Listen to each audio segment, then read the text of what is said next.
Recording in progress. We are live. Right. Elizabeth, do you have a sign-in sheet? Yeah, it's up there. I'm gonna pass it around to them. So if you have not signed in, there is a sign-up sheet. We'll pass it around. Thank you. Just came in. Now that one's away. 1 minute, sir. Must be ours.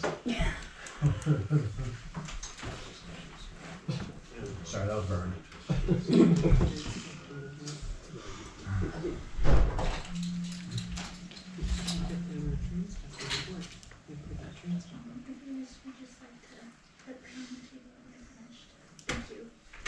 All right, 7 o'clock. Let's open up Town of Troy Planning Board meeting on December 18th, 2024.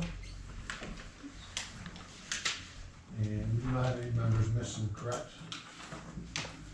Just Carol and the land use. So. Well, Kim's not here, but Yeah, Kim's not here. Will she be joining later, do you know, or just will not make it? I heard she was coming. I don't know. All right. Public hearing. Public notice. The notice is hereby given in accordance with RSA 675:7. The planning board will hold a public hearing on proposed amendments to the zoning ordinance on Wednesday, December 18th, 2024. As regular meeting begin at 7 p.m. at Troy Town Hall as follows. Amendment 1.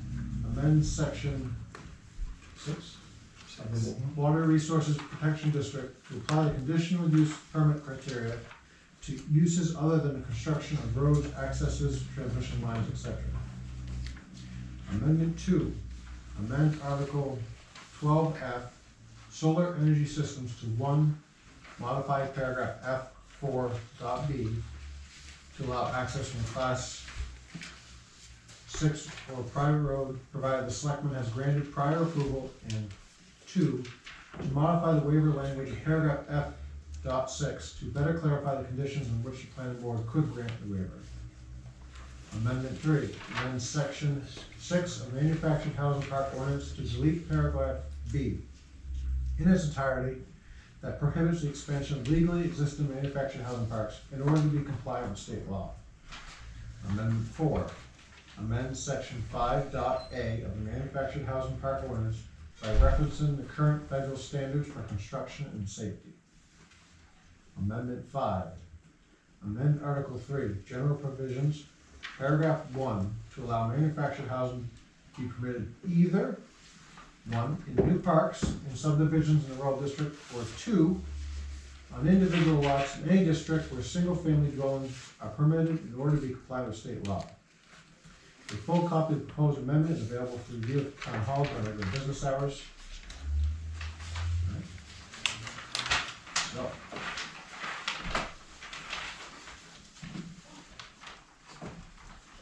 And Randy, the gray stuff, is that the new wording? I assume this is all new wording. so the bold and gray would be the new, yes. Or, no, gold and gray. Right, is the sorry, it's the explanation. purpose. Well, we've got. Wait, this is new, or this is new? No, that's not our Yeah, we proposed, that's something that came in correspondence. Oh, okay. This is, it's. So. That's, is this in this packet? Yeah. Oh, no, oh, fine. It's right on the public notice. Oh, So you find the public notice, if you flip it over, it should have the amendments. A lot of paperwork. So I think the easiest thing to do is go through one by one. Just start with one, go from there. Yep, public comment on them individually. Yes. So mine, I do not have amendment 1 and 2, it starts in the. flip it over, let's see, backwards.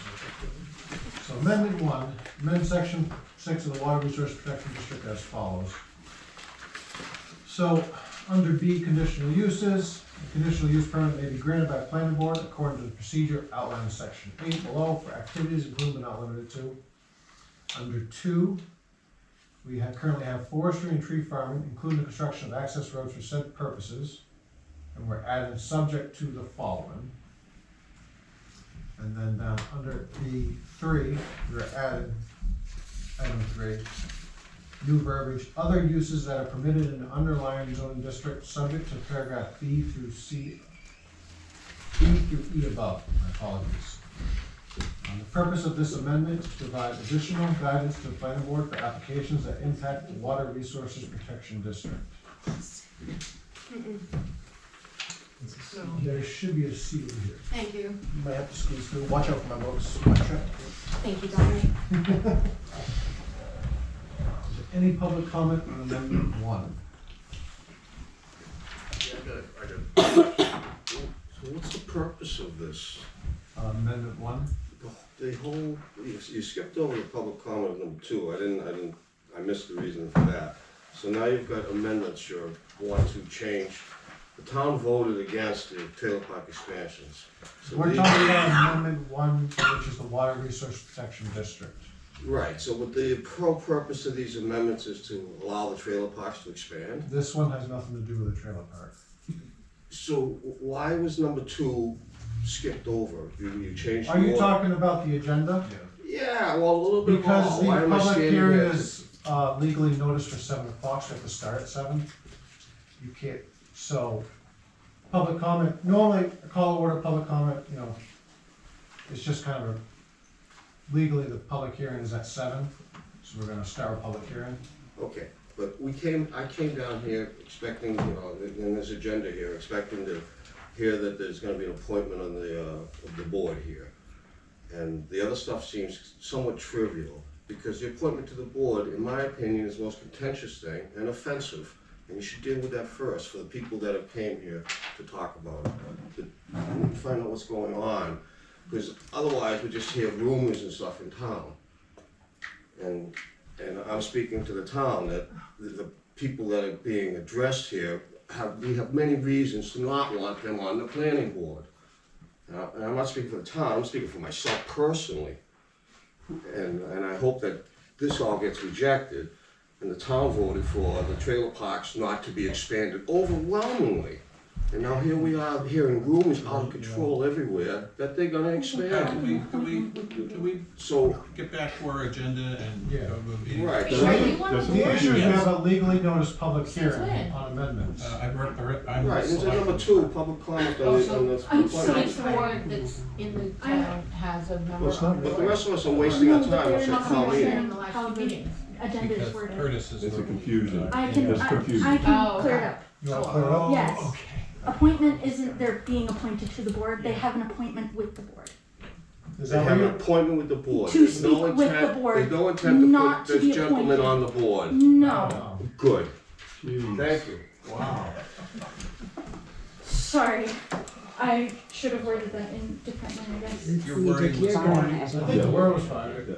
I wanted to be clear. So let's go back to amendment 1. Is there any public comment on amendment 1, on the amendment to the Water Resources Protection District? I just want to make it clear about the offensiveness of that. Thank you. And this amendment is to update it with federal regulations, and that facilitates people getting flood insurance in town. So that's the purpose of the change. That's a separate amendment. That's a Oh, it is? This amendment is to resolve the fact that there was no Ah. real guidance for the planning board in permitting things other than forestry in the Wetlands Protection District. The only thing And that would this- trigger going to this would Yeah, be logging right, or right, gotcha. forestry will. Other things obviously could have effects, so we want to make sure they're included.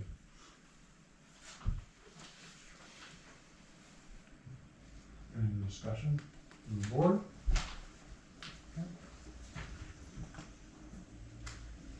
We have to make a motion. We're closing a public hearing for each amendment, that would seem Well, I think if fair. everyone's in agreement on this one, we can just move to the next one at the end, Yeah, close the hearing for all 5. yeah, I think we want to discuss each of them individually. yeah. Mhm. So seeing nothing else for amendment 1, move to amendment 2. Amend Article 12F, solar system, energy system as follows. Add the word authorization following F, solar energy systems. Under 2B, currently says every facility shall have only one entry point for an approved class 5 or better right of way. We're adding comma, unless prior approval for access has been granted by the select board. And then under 3, amendment F.6 waivers as follows, we are striking the verbiage, any portion of these regulations may be waived or modified when in the opinion of the board, strict conformity would pose an unnecessary hardship to the applicant, and such waiver, the specific circumstances relative to proposal indicate that the waiver would not be contrary to the spirit and intent of these regulations. And then we are adding, the board may waive or modify any part of these regulations or impose reasonable conditions if it believes that the specific circumstances of the proposal justify such action and that the waiver aligns with the spirit and intent of these regulations. Excuse me. Any public comment on amendment 2 for solar energy systems?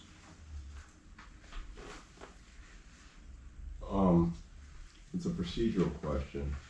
So in your packet, you have a petition zoning amendment that actually speaks to this exact same thing. So that one's definitely gonna make it on the ballot because it's a petition. So what if they're both on the ballot? How does that work? If they both pass? I think both pass. Good question. That is a question I do not have and I have to research to get back to you. I'm not that familiar. Okay, well, it's just something to consider, because Yeah. then you just have an issue with zoning, I guess, after the Yeah. fact, so. And you're deciding now whether or not to actually move forward with this amendment, so. Yep. That's probably something to consider while you're trying to decide if you want to move forward with it or not.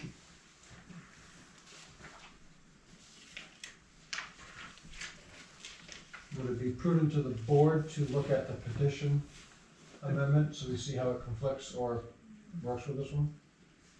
I think that could be, we could save it for our, Discussion. discussion. Yeah, but I think it's gonna have, I don't know if it has effect on ours so much as if they both pass, then it could. It does, they're contradictory. Yeah, they're completely opposite. Yeah. Alright, so we'll just leave that for after the public hearing then. Sounds good. Thank you for the point, Ben. You're welcome. Anything from the board on amendment 2? Save it for later, I guess. So let's move to amendment 3. Amend section 6 of the manufactured housing park ordinance as follows. Delete paragraph B in its entirety that prohibits the expansion of legally existing manufactured housing. And then looks like we're also striking A. Oh, so this is the verbiage that's being removed. In addition, legally existing manufactured housing parks established prior to the adoption of these regulations shall not be enlarged or expanded, nor shall the number of manufactured homes located in such park be increased. The purpose of this amendment is to comply with recent state legislation that requires reasonable and realistic opportunities for expansion of existing manufactured home parks. This has gone into effect July of 2024. Any public comment on amendment number 3?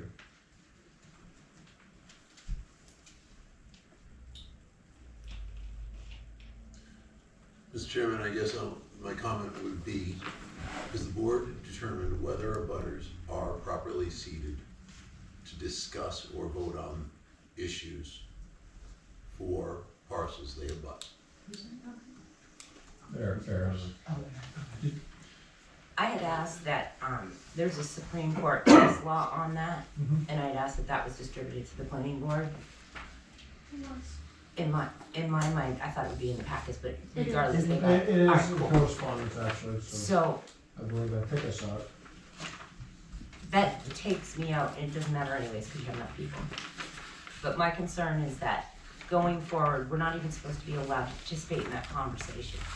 Obviously, if Ms. Leclerc's allowed to, then I should be allowed to as well, but I feel like that needs to be addressed before anything. Procedurally, it would have needed to been addressed before we opened the hearing, if he was to remove us. I don't mind recusing myself if the two of you also do that in the discussion around. Why do I have to recuse myself? Well, there'll be other reasons for that, but. No, why do I have to recuse myself? Mr. Chairman, can we please stay with the agenda and avoid the petty interpersonal dynamics? This isn't petty. I've asked to be on the It's a board, Supreme and I Court wanna law. know know why I have to recuse myself. I'm not an We're not abutter. talking about that right now. Yes, we We're talking. are. No, we're talking about amendment 3. Right, and we're saying that that is the people on the board that are here, Mike, and I can specifically, give you my opinion on the abutter part and whether I should be part of the discussion or not. You shouldn't be. If Kyle. It's not relevant to a discussion of a proposal, whether, That's my opinion. whether you're an abutter or he's an abutter. We're But- just hearing the proposal. And this is When about, it comes to a vote, if you feel that he shouldn't vote, then you can have that conversation at that time. But this we need isn't to- about just one trailer park. or I agree, and I manufactured said, I asked for information on all trailer parks in town. But the exactly. case law is any discussions. We're not supposed to be able to participate in those discussions at all.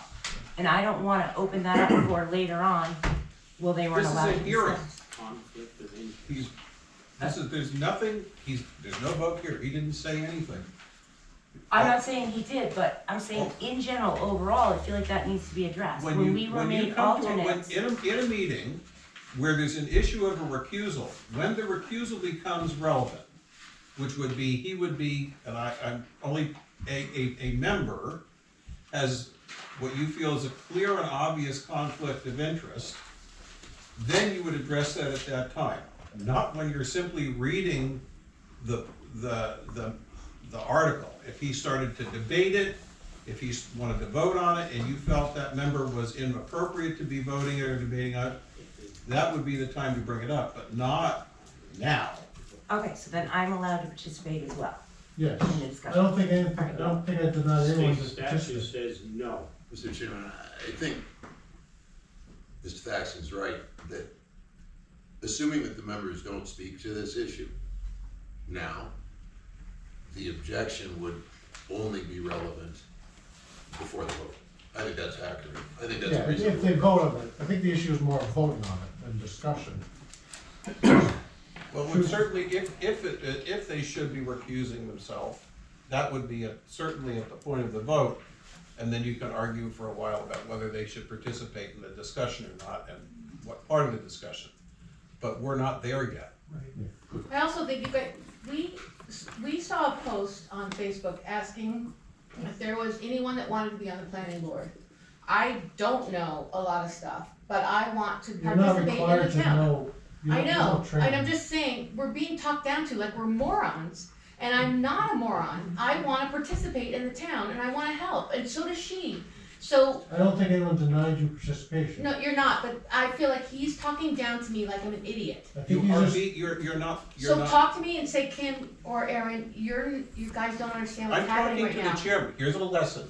In a Okay, meeting, so you talk don't nicely. talk to me, and you don't Well, I talk didn't to know them, that. you talk to him.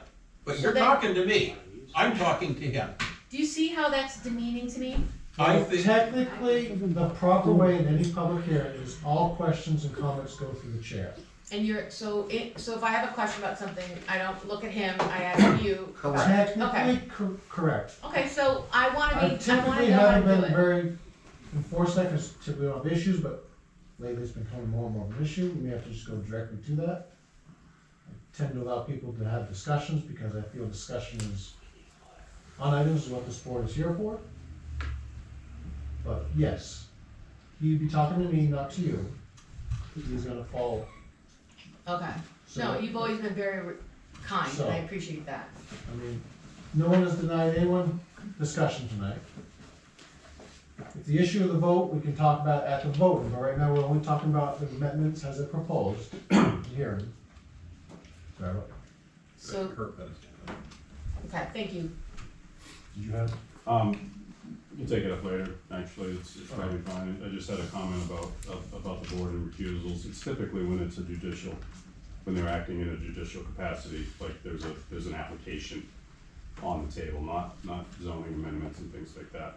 If somebody were here with an application and you were deciding on it and you were in a butter, that's an issue. I did see the word judicial. which Yeah, made me it says think of the- specifically that it's in a judicial capacity. Right, this is a hearing. Nothing is decided. So. Anything further on amendment 3 as proposed to bring us in compliance with the state law that went into effect July of 2024?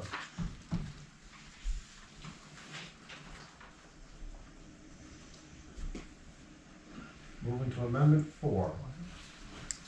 Amend section 5 of the manufactured housing park ordinance as follows. All manufactured homes permitted under this ordinance shall meet with the current,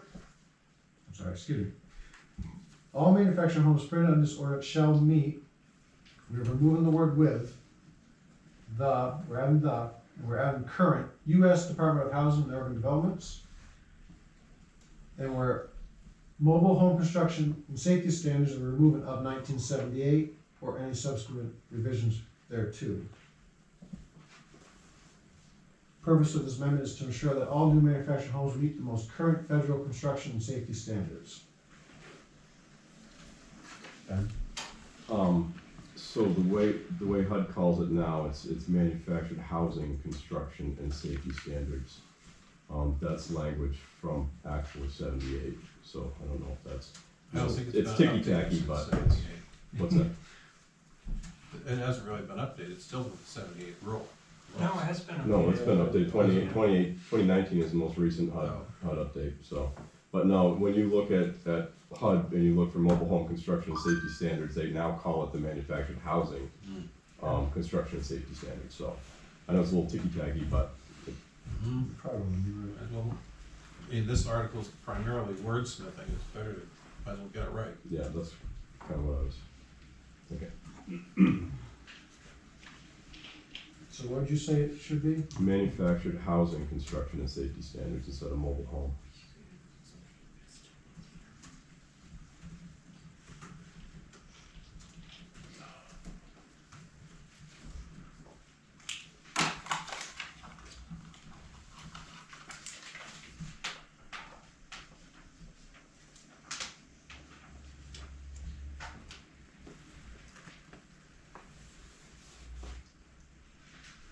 And secondly, I support the amendment.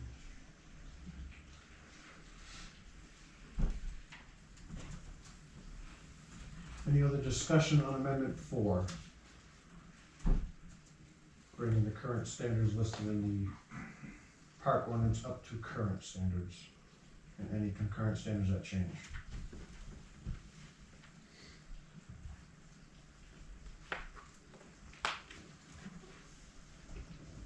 On the board? Amendment 5.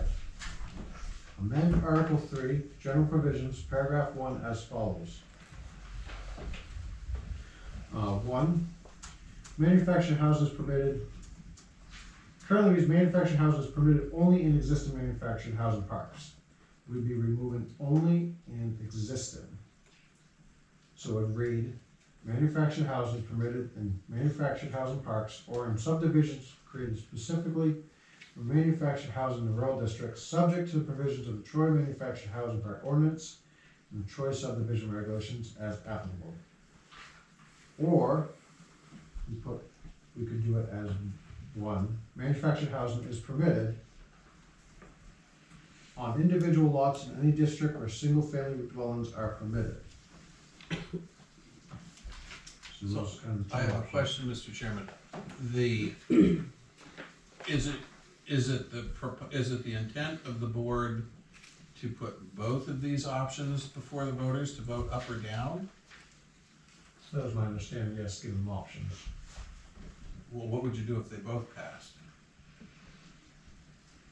No, I think the purpose Yes, is you for pick us to one decide up. this hearing which One you're going to do? will be amendment 5. Oh, okay, that would be, Good, right there. So yeah, it's or, we're picking or, which one so tonight? the or is not for the voters, The or is not for the voters, it's or is for us to decide tonight. we're gonna do one or the other. I actually think that's the way, I mean, they are both worded to replace the same paragraph, but these Right, are I see that not now. mutually They are mutually exclusive. exclusive. Yeah, I mean, I had the different impression from the last meeting that we were giving the voters the choice on the actual. Yeah, because it does say the purpose of this amendment is to bring the zone ordinance into compliance with state law, RSA 674-32. That requires all towns to permit manufactured housing in one or both of the two options presented. Okay, so you're gonna pick one or the other, or they're both gonna fail, and you have the existing law. Yeah, both can fail, yeah. And And if both pass, then both pass, I think. Because you can do all. You can do both. You can do both. You can do in subdivisions, manufactured housing parks, and individual lots. yeah, Or one or the other, or you can vote for no on both. and just stay with the ordinance you have. Yes. So basically, the state law had all the different single lot subdivisions, existing parks, and this, so we're giving, from that state law, all the different options they list, we're putting them forward to the town to decide. I Or think we want- decide to not change it. Again, yes, decide not change it, whatever the town wishes. I think we felt it best to give them all the options that the law covers, and let the town decide, not us decide for them. I believe is how I understood it.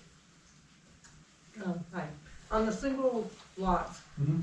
are you gonna have in there like what the setbacks are, what the lot sizes would be? They follow all the setbacks where a single family dwelling would have to follow the same. Which is what? It depends on the district. So let's say, let's pick rural. I think that you've got another proposal further in here that talks about increasing the square footage of. Of the lots? That's in the park That's in the itself. park.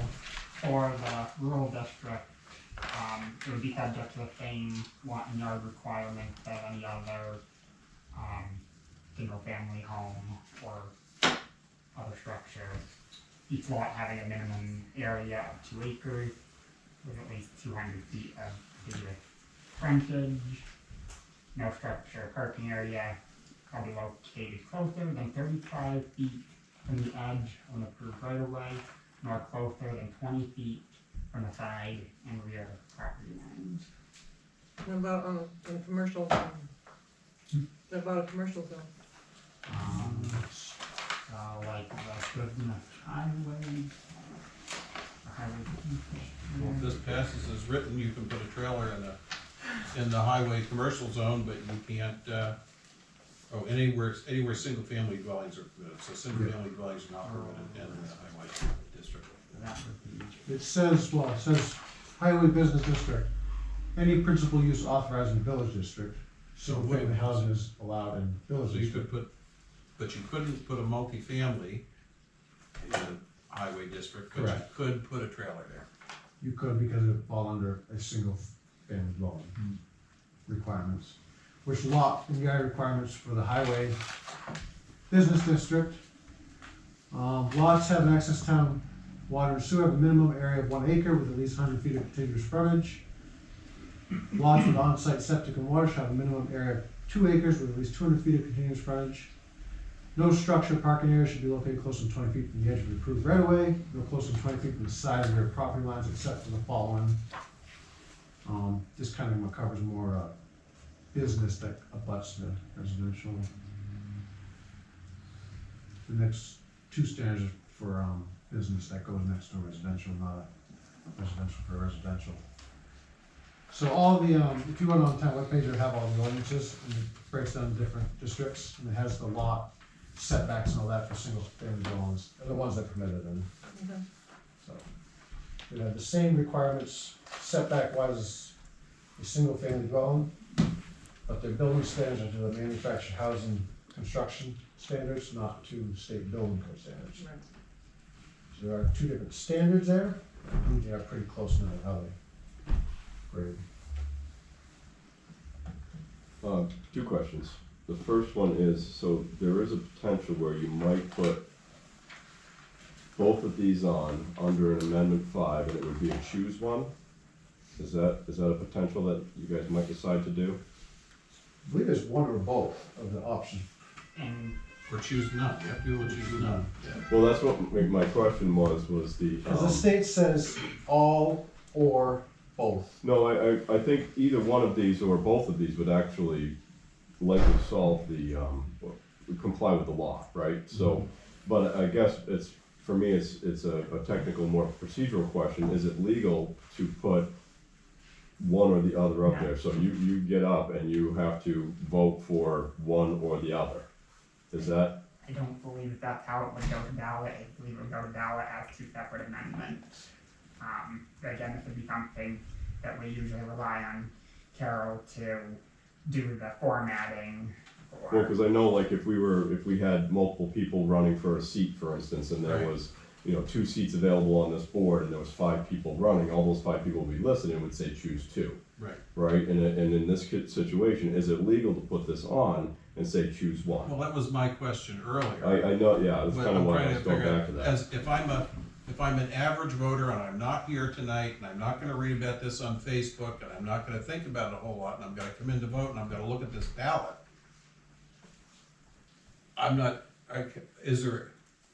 How are we going to structure this in a way that somebody can intuitively read this and go, all right, I don't like that idea, but I like that idea, or I like both ideas, or I don't like any of these ideas.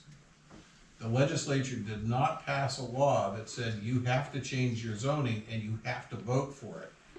Because if they wanted to do that, they would have just made that the law. This is, and I don't know where you want to, I don't want to take over, I'm not sure how you want to run this discussion on this, so tell me how you want to do this, because there are significant concerns about some of this, and I've brought plenty of backup, although maybe not enough, about what is in fact the law and what is in fact not the law. I've heard references in many places that the law says something that it flatly does not say. I think we should deal with reality. Has anyone contacted the municipality association to ask what the laws are? I have not. We have sought legal counsel on it. No, have you asked that group? The municipal association, it does, you want me to answer this question? Yes. So the municipal association is just that. They're not a regulatory body and they don't, it's, if you get 6 lawyers in a room and a judge, you'll have 7 opinions. And none of them will be the same. So we rely on the municipal association for some things. We rely on local council for some things. We rely on, in unique cases, like the War Board hired a lawyer who specifically or generally works in that kind of law with regards to those things. So in this case, we did not go to the municipal association for an opinion. We went to our local council, who has been on planning boards and is well, generally considered to be well versed in that. So there's an attorney for the planning board or for the town? There's for the town. Yes, well, it's both. Mm. The planning board is part of the town. Right, so the attorney services us, I guess, Correct. and we pay for that. Taxpayers of the town do. Is that Carol, or is that? No, Carol's not a lawyer. Carol is a land use consultant. Right. And the planning board pays for her? Yes. The town pays for her. Okay, Well, the town. town as a Sorry. whole pays for her through the planning board budget, Right. which is paid for by the town. I just, maybe I don't understand, and I may not. But if I looked at this as a voter who voted against trailers, more trailers or whatever in town, I would just say no. Shouldn't there be language that says we have to pick one of these if we do, or is that not allowed? Well, you don't have to pick one. You don't have to. You don't have to. All right, I thought you did, so. I just think it's fair that people understand, like, if you, Well, that's my concern is however this thing gets structured, whether you're for this or against it, Mhm. it needs to be clear to the person walking in to say, again, it's like Ben said, when you go and there's 5 people running for 2 seats, pick your 2 favorites. right, I agree with you. And so is there, And Ben, so, if you need to make it clear what has to be done versus what doesn't, I feel like, I don't know, I've been going to these meetings and I don't know. Well, So how's the? Kyle, if I can. Yeah. My concern, our concern, is that nothing has to be done.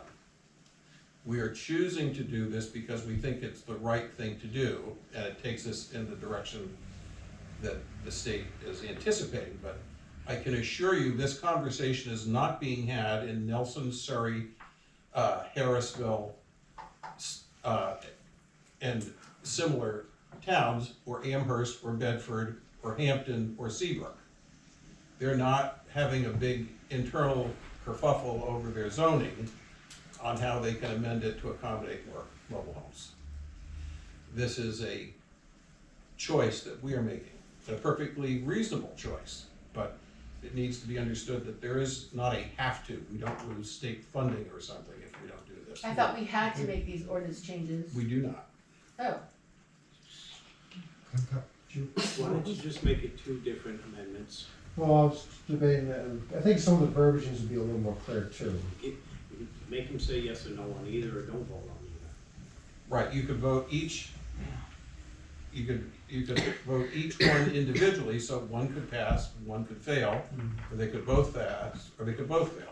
Yeah, I think we have or right in between these two, I think we just separated them. Make it another. Yeah. So, if I'm understanding this correctly, if we do not change the ordinance, it would be going against the state law.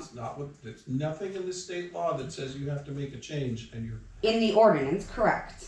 in our current ordinances. Correct. There's nothing that violates Right. state law. But doesn't state law always trump over town law? So if anyone wanted to do any of these things in these proposals, this is where it opens up the town to a lawsuit. No, it doesn't. That's incorrect. You could, well, you could sue the town and say your zoning is not adequate. Correct. Under the intent of this law. But it is the opinion of council that in fact our current zoning meets the minimum standard.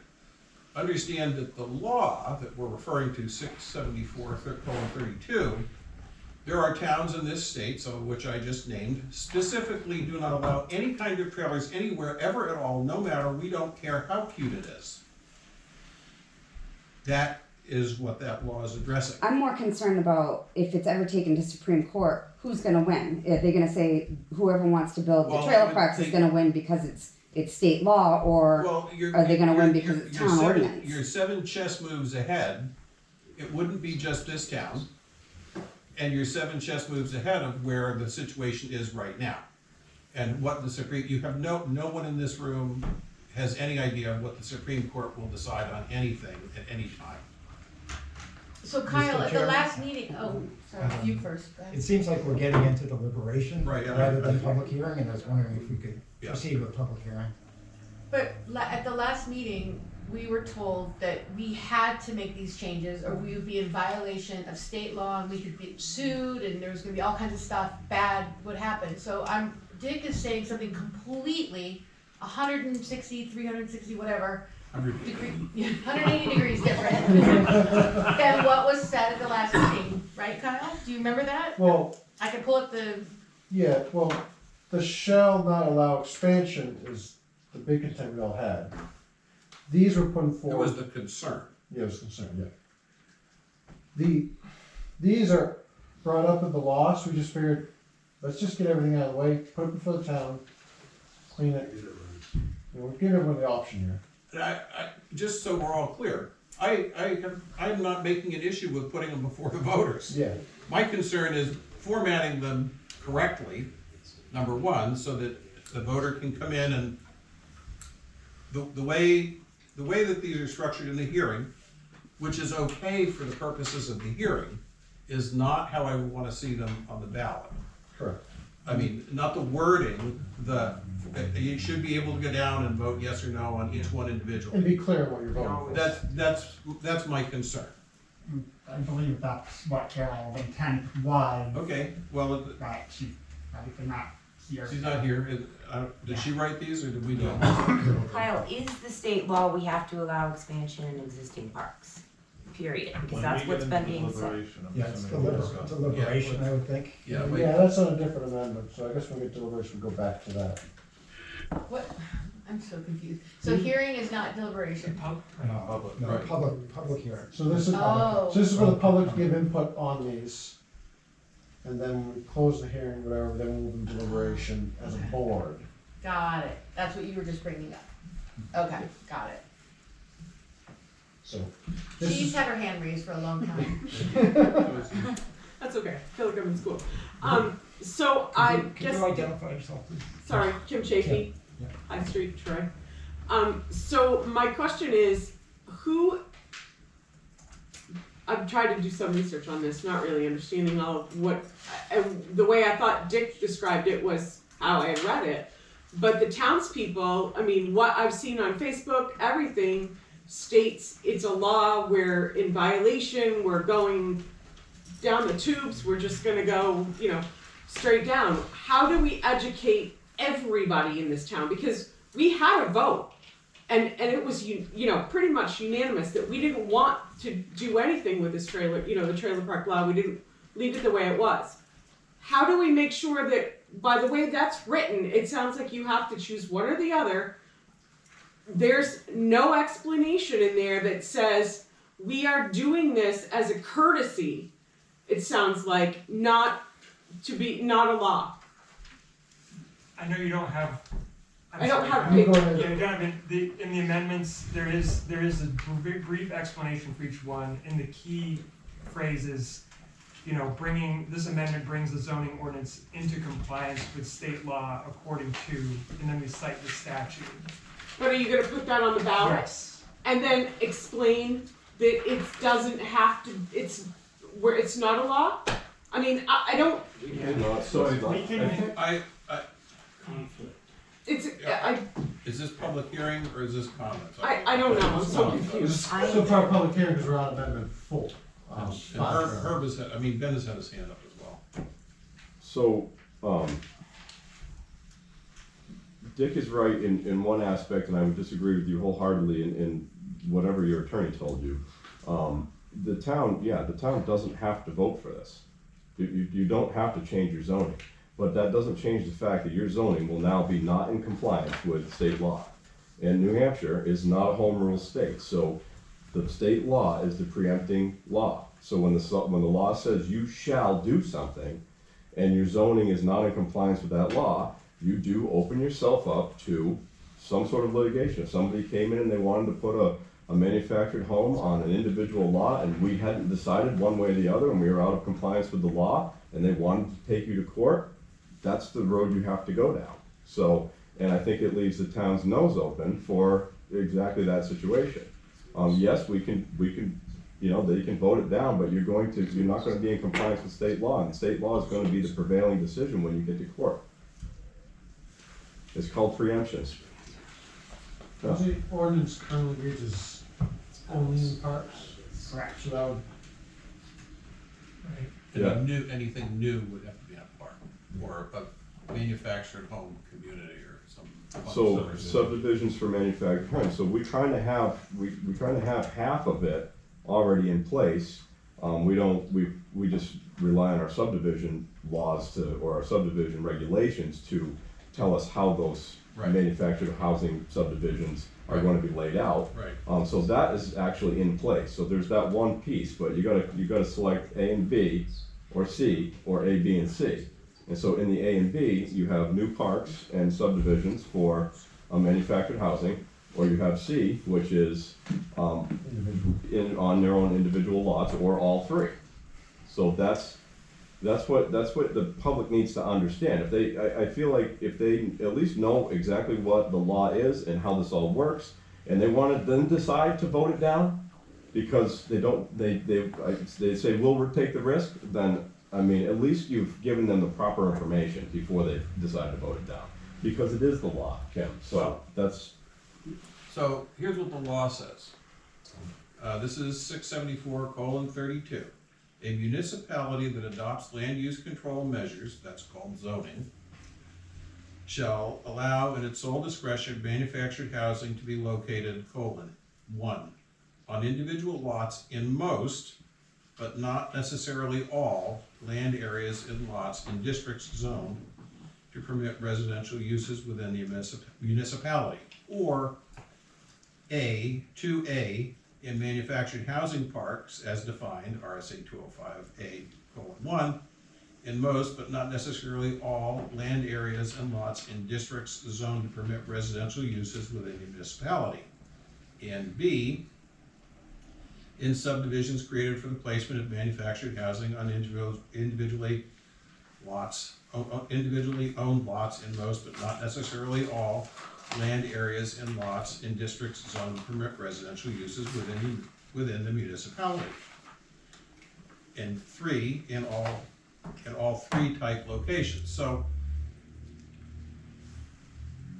I'm not sure how we're not in compliance. We allow parks, we allow mobile homes in at least one district, and we allow manufactured housing. So what you have to, this theoretical lawsuit that we're concerned about is that I want to put a mobile home on my front yard on Russell Avenue.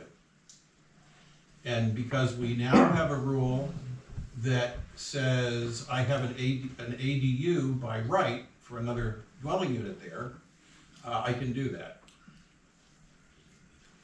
Because this is the thing that really is a law, is that everybody's got an ADU. If you have a single family dwelling unit, and we've redefined these as single family dwelling units, if you've got one, you've really got 2. So, and the legislature, I can tell you this year will come back with the bill that they killed last year, and it will pass this year. And it will be signed by the governor, and you will have an ADU by right for 3. Any place you have a single family, you'll have 3. So we want to get down the road of stuff that could happen. There's your stuff that could happen. Where I think we're not in compliance is the most lots or land areas. And right now, we're not in most lots or land areas. So I think what it's saying is we either have to allow individual lots in most lots or land areas where residential allowed, or parks and subdivisions in most lots or land areas. And that's where we're not there yet. I thought, was there something about like 51% or something? That's what we think it interprets most as 51%, right? Because you just passed over the half. Yeah. And it doesn't have to be 75, 80, 90, but. Well, the way your proposal's written, it takes it to 100%. Right. Except for the lots, which is in the rural district only, which is. Your new rule, if you pass the new amendment here. Well, yes, if they pass this. If you pass this one. Then it's everywhere. You got 100%. Right, but if you pass this one and not this one, then you're at roughly 50%. Maybe. Yeah. So, I think. Sorry, Pat. I think we had discussed that rural was roughly 51% available lots, and to limit it to rural the last meeting. For individual lots, exactly. Now, you were at 51% if they passed it, but it doesn't cover all districts. Mm-hmm. Should we remove in any district and put the rural, which now we're getting back into discussion versus public hearing? Well, if you're looking for some public comment on that, I was going to actually bring that up. Is that something that was intended? Because I know when you guys discussed it at the last meeting, it seemed like you were kind of hanging on the rural, probably because it was an easy one to pick off, because it did meet the 51% on lots and like 80% on land, I think, somewhere along there. Yeah, so this is definitely a deviation from what you guys had discussed at the last meeting. So yeah, when I was doing the minutes, it wasn't quite clear, yeah. And then Carol wrote it up this way. So I think we need to deliberate on that. Yeah. You know, that's a completely different conversation, and I don't know the zoning well enough to know. You know, accommodating a mobile home development, what do they call it? Not a park, but a development. Subdivision in the rural district seems to me a perfectly reasonable thing to do. I mean, I'm not a hater on these, but I'm also realistic about it. And I think, you know, given my greater concern you know, if you expand the number of units in the existing mobile home park, you really aren't changing the density requirements in this town. I mean, they've been there however long they've been there. But when you take them out of that environment and say, and now it's a single family house on its own lot, which it is, perfectly a legitimate thing, and then you have the overlay of what is in fact not zoning law, but is in fact top-down legislation from the state, saying that you have an ADU by right, that's where you're gonna have a problem. Because you can have, and we have seen in this town, and there are places which we can easily identify, where somebody owned a lot on Prospect Street, and they put 8 trailers on it because there was no rule. And that's not where we want to go. I mean, that's not what they do for a living. It's not anything I do for a living, or do I wish to, but there are people who would. And then when the law says you can do that, because of we didn't think of it. This is my concern. If somebody's got 10 acres and they live up on the backside of Tolman Road, so what? God bless them. You know, that's a whole different scenario than putting in something on the highway business district, because now, haha, I can put it there. That's my concern. The one issue, and I think Dick, you brought it up, was the compliance, whether we're in compliance right now. And you mentioned that we allow parks and we allow subdivisions. We actually, parks are not permitted use. So we don't actually allow parks, because we have them and they're non-conforming, they're here, but we do not allow parks. New parks. We do not allow new parks. Yeah.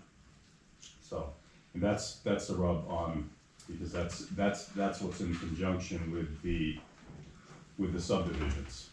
Well, those two pieces. And I, you know, and in reading the legal opinion on that, I had that thought too. And the flip side to that is you go, well, we're in compliance because we've got one, or 2, or 3, but we're out of compliance if your idea is that the intent is to say, well, we can put in a 4th one. Because that's if you don't decide to put them on their own individual lot, because that's your other option. Right. Yeah. So that would be, so if you're gonna have your lawsuit, the theoretical lawsuit to the Supreme Court, that would be your argument, is saying they're not in compliance because they felt they were in compliance because they had these 3 trailer parks. They're really not in compliance because I can't put a new one in, and everything else would have allowed it. So there would be, and greater minds than ours would be deciding that. Yeah, that would be a judge looking at that. They'd agree. And we avoid all that, again, it's to the voters, but we do avoid all that if some decision is made, figure out what it is we want to do, and there's some decision made to try to be in compliance with the law, so. I disagree with that at all. Any other public comment? I have a comment, but we're back to the solar energy systems and the petition. Okay. Is that seeking to pull existing waivers, or is that going? No, this is just for in the future. So, with this, are you talking about the petition article or the? Yeah, the petition article, in the packet. Are you asking if it affects anything that's already gone through? Correct. I do not believe it does. I didn't believe it did either. No. Just no. It'd be all for all future. So, ordinances technically can't go backwards. So let's say you built your house last year, lot requirement was 2 acres. If we next year change it to 1 acre, we can't go back and say you're non-compliance. It would be the other way around. Oh, sorry. We get your point. Oh, wait, all right. But no, it does not affect anything that's happened. Thank you. Anything else on Amendment 5 for public comment?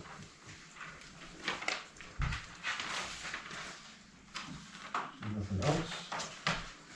Anything from Zoom, Henry? I forgot to ask. No others have joined, or no one's joined.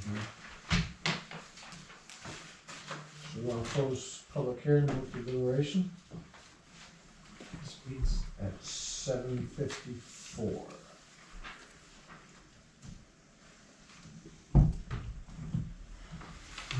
So I feel like amendment 1 and 2 are pretty straightforward. I don't think we have to do any more deliberation on that. How's the board feeling on those? Oh, we got a question on number 2. Number 2. Solar energy systems. I think our question was, how does the petition article Oh, right. affect it? So,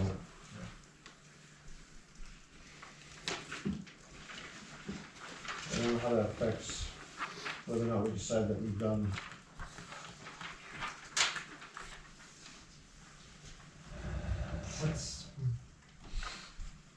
I think we should still do those separate though. Discuss petition warrant article about someone after the fact.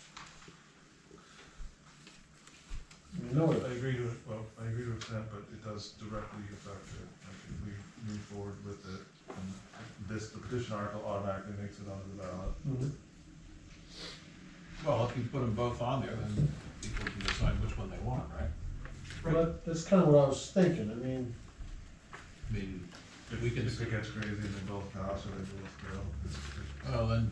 if they both pass, I feel we should probably ask ahead of time what the issue is, but, you know. That's happened. This is what people. I mean, they're completely opposite. Yeah, no, I get it that they're completely opposite, but you can't deny the petition article. I think you just make your case and hope that there's one vote, one way or the other. Yeah, and that's kind of where I'm going. I mean, I think we have to look into what happens if both go through.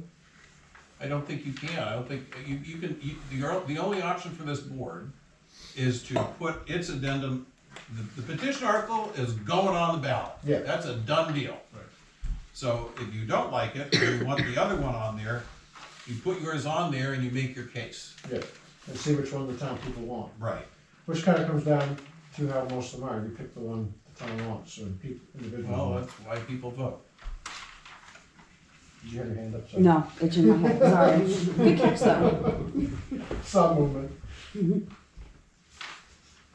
I think that was a clarification.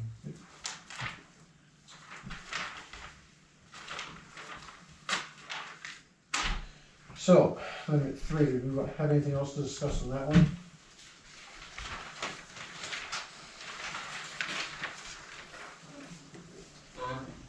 I feel like that one's pretty clear. Straightforward. Yeah, I think it's 5 is really the only question on. How about amendment 4? I think we're just gonna change the verbiage to be more in compliance with how the manufactured housing, construction, and Get safety. whatever the current correct title of that code is. Yeah. We changed to that to make sure.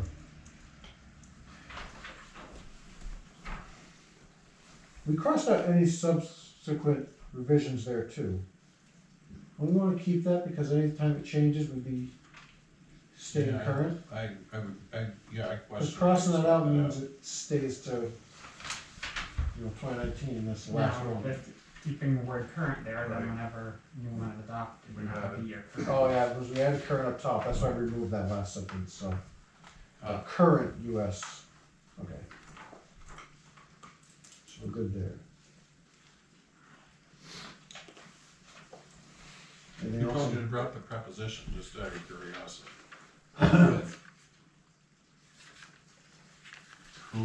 Well, yeah, it says, the ordinance shall meet the current US or meet with the current US, I think it works either way.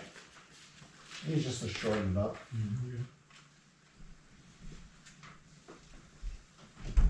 That's really just like a shortened verbiage. I'm always curious if it impacted AI. Just one of those, which word do you prefer to use or add? Well, it'll eliminate my New Jersey accent at some point. So amendment 5. So we have discussion on. So I think we need to clarify these a little more. And maybe we need to split these into 2 amendments. I would advocate for splitting them into two amendments. They're not mutually exclusive, but then it's easier for voters to decide. Because I think the way that when they're put together, it looks like they're mutually exclusive. And they could both potentially pass. Yep. Kyle, I have copies of the attorney's opinion as well as RSA 674:32. Would it be acceptable to you to pass them out to the board? Any member of the public that would like a copy? We could find, we don't have to do those non-public. Yeah, no, they're not, it's all. Yeah. I made copies because this is, focuses on this question. How many members are there up here? I have a question. Oh, that's maybe good for you. I have a question. Yep. I've So, never been good at that. With the new trailer parks, if you were gonna allow new trailer parks, are they gonna put some parameters on it, like acreage and, I mean, I already know there's lot sizes on there and setbacks, but are we gonna? I think we're gonna use the current Troy manufactured housing park ordinance to kind of define that. Is there an acreage on there? Like, because I guess I'm That's visualizing. what I sent to the board. Yeah. So I was hoping we could talk, is that what he's asking about? Yeah. Okay. But that, I think. Which is what I sent, yeah. I think the way we decided we were gonna start with this, and then in a next meeting or a future public hearing, we would address if one of these were to pass, how we would write something that would. Yeah. So that it's going to be a topic. See if your ordinance needs to be amended or not. Right, we don't want to move it into this. Well, I think it's, and the only reason why I say this, because I know when you guys built the campground ordinance, it was there was acreage and it was, so you guys put a lot of time and effort into it, I just hate to see like a bunch of 5-acre trailer parks. Yeah. So yes, some members did put forward something to do that. I think it's gonna be its own amendment though, it wouldn't be part of these two. So Well, I think just my opinion is I think it's important to go to the public with that, if that's where you guys are headed, that, you know, like, so if, say I wanted to build a new trailer park, I would at least need a parcel of land that was 50 acres. I would need 50 acres and, you know, along with that, all the lot sizes would have to contain it, but I still have to keep a percentile of it for green space, or however that's written, but I think that. Well, that brings us. I just think if going to the voters, it's what I'm saying, going to the voters, it's important that they realize that, you know, we're not. Well, the problem with zoning is it's integrated and you can't move one piece here without moving another piece over there. You can't do it that, I mean, you can do it that way, but there's always another aspect of it, because then what you come to is you start talking about higher density housing. What you just said is you can have manufactured housing, but you need X number of square feet per house, and you need X number of green space to go with it, which then leads you to, we don't have the ability to build townhouses in this town. So all of those things become, or PUDs, or any of those things. So when you, all of those kinds of development questions all tie together. Same. This might help clarify the specific question. We have lot and yard requirements for mobile home parks, and there's no minimum lot size. It's calculated based on so many square feet per unit. Well, right. right, so I understand that, but I'm just saying, like, so if we wanna build a new park, like, isn't that part of it, like, we can allow new parks to be built, so, same with the campground ordinance, when you guys built the campground ordinance, you had to have a minimum lot size. And then it laid out similar things as you do the trailer park. Yeah. Right, you know, each site had to be a certain square footage and all this. Troy has a complete ordinance already adopted that has that level of detail. It's called the manufactured housing park ordinance. Just don't know if it covers park size. It would be a function of the number of trailers. I thought Herbie just said that the town does not allow any more trailer parks. But we have an ordinance that says if you could get one you could go to the ZBA theoretically get a variance and build. Theoretically, you can get a variance, you can do anything. So, are you taking a couple comments on this, or? So I think what Courtney's getting at is there's an addition to, like, if you're gonna put forward to the voters the opportunity to allow new parks, which is part of Amendment 5, I believe, right? Yep.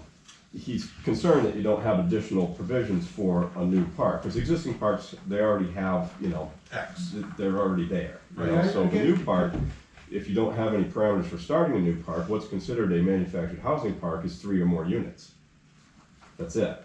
Well, we do have lot and yard requirements. No, I know, but you could do 3 units matching that lot and yard requirements on a little plot of land, and you're kind of going back to your ADU argument, and if you don't make the land size big enough to accommodate a nice layout. He's laying it out better than I was. I completely agree with you. I think we all have this. Yeah, so if you're gonna put that on the ballot, I guess that's what Courtney's getting at, is make sure you have that extra piece identified. So if you look at we'll call it a manufactured home park on Prospect Street, that's in compliance. It is, and that's what you'll get a bunch of if you don't set the minimum lot size. Correct. Yeah, I get what, so we have the manufactured housing ordinance, which covers what it's supposed to look like inside the park. We don't have anything that says minimum and maximum lot size for the park. For the park. I think that's what Courtney's getting at. Yep. Is the allowed size of the park, not of the individual pieces inside. Individual pieces inside are covered by the ordinance, which gives conditions, the roads, the lot size for each individual mobile home. We don't have anything that says you can't put a trailer park on 5 acres, 10 acres, can't go bigger than 50, can't go smaller than 4. Right. You know, because village, you could do 1 acre on a town water sewer, so if you had 5 acres in village district, you could put 5 of them on 5 acres. I don't know whether it's 5 acres. Well, I'm just saying, this is an example because it's the smallest lot size. You have that capacity unless you did a minimum park lot size of 15, 10, 20 acres. So I think. Well, and then I would argue, if I set a minimum that high, I would argue that as a developer, I'm gonna say, well, you told me I have to have a minimum of 10 acres, but I have a maximum, I'm required to have 5,000 square feet per unit. So 10 acres, that's 440,000-ish square feet. So at 5,000 square foot a lot, I got like 80 mobile homes. Yeah, but, yeah, I don't know what the number is yet, but I think what he's saying, we need a number for minimum and maximum. And maybe coverage percentages like we did with solar that we don't necessarily. Well, the coverage inside the park is covered in the current ordinance. 5,000 gets that. Yeah. What we don't have is what size a park can be.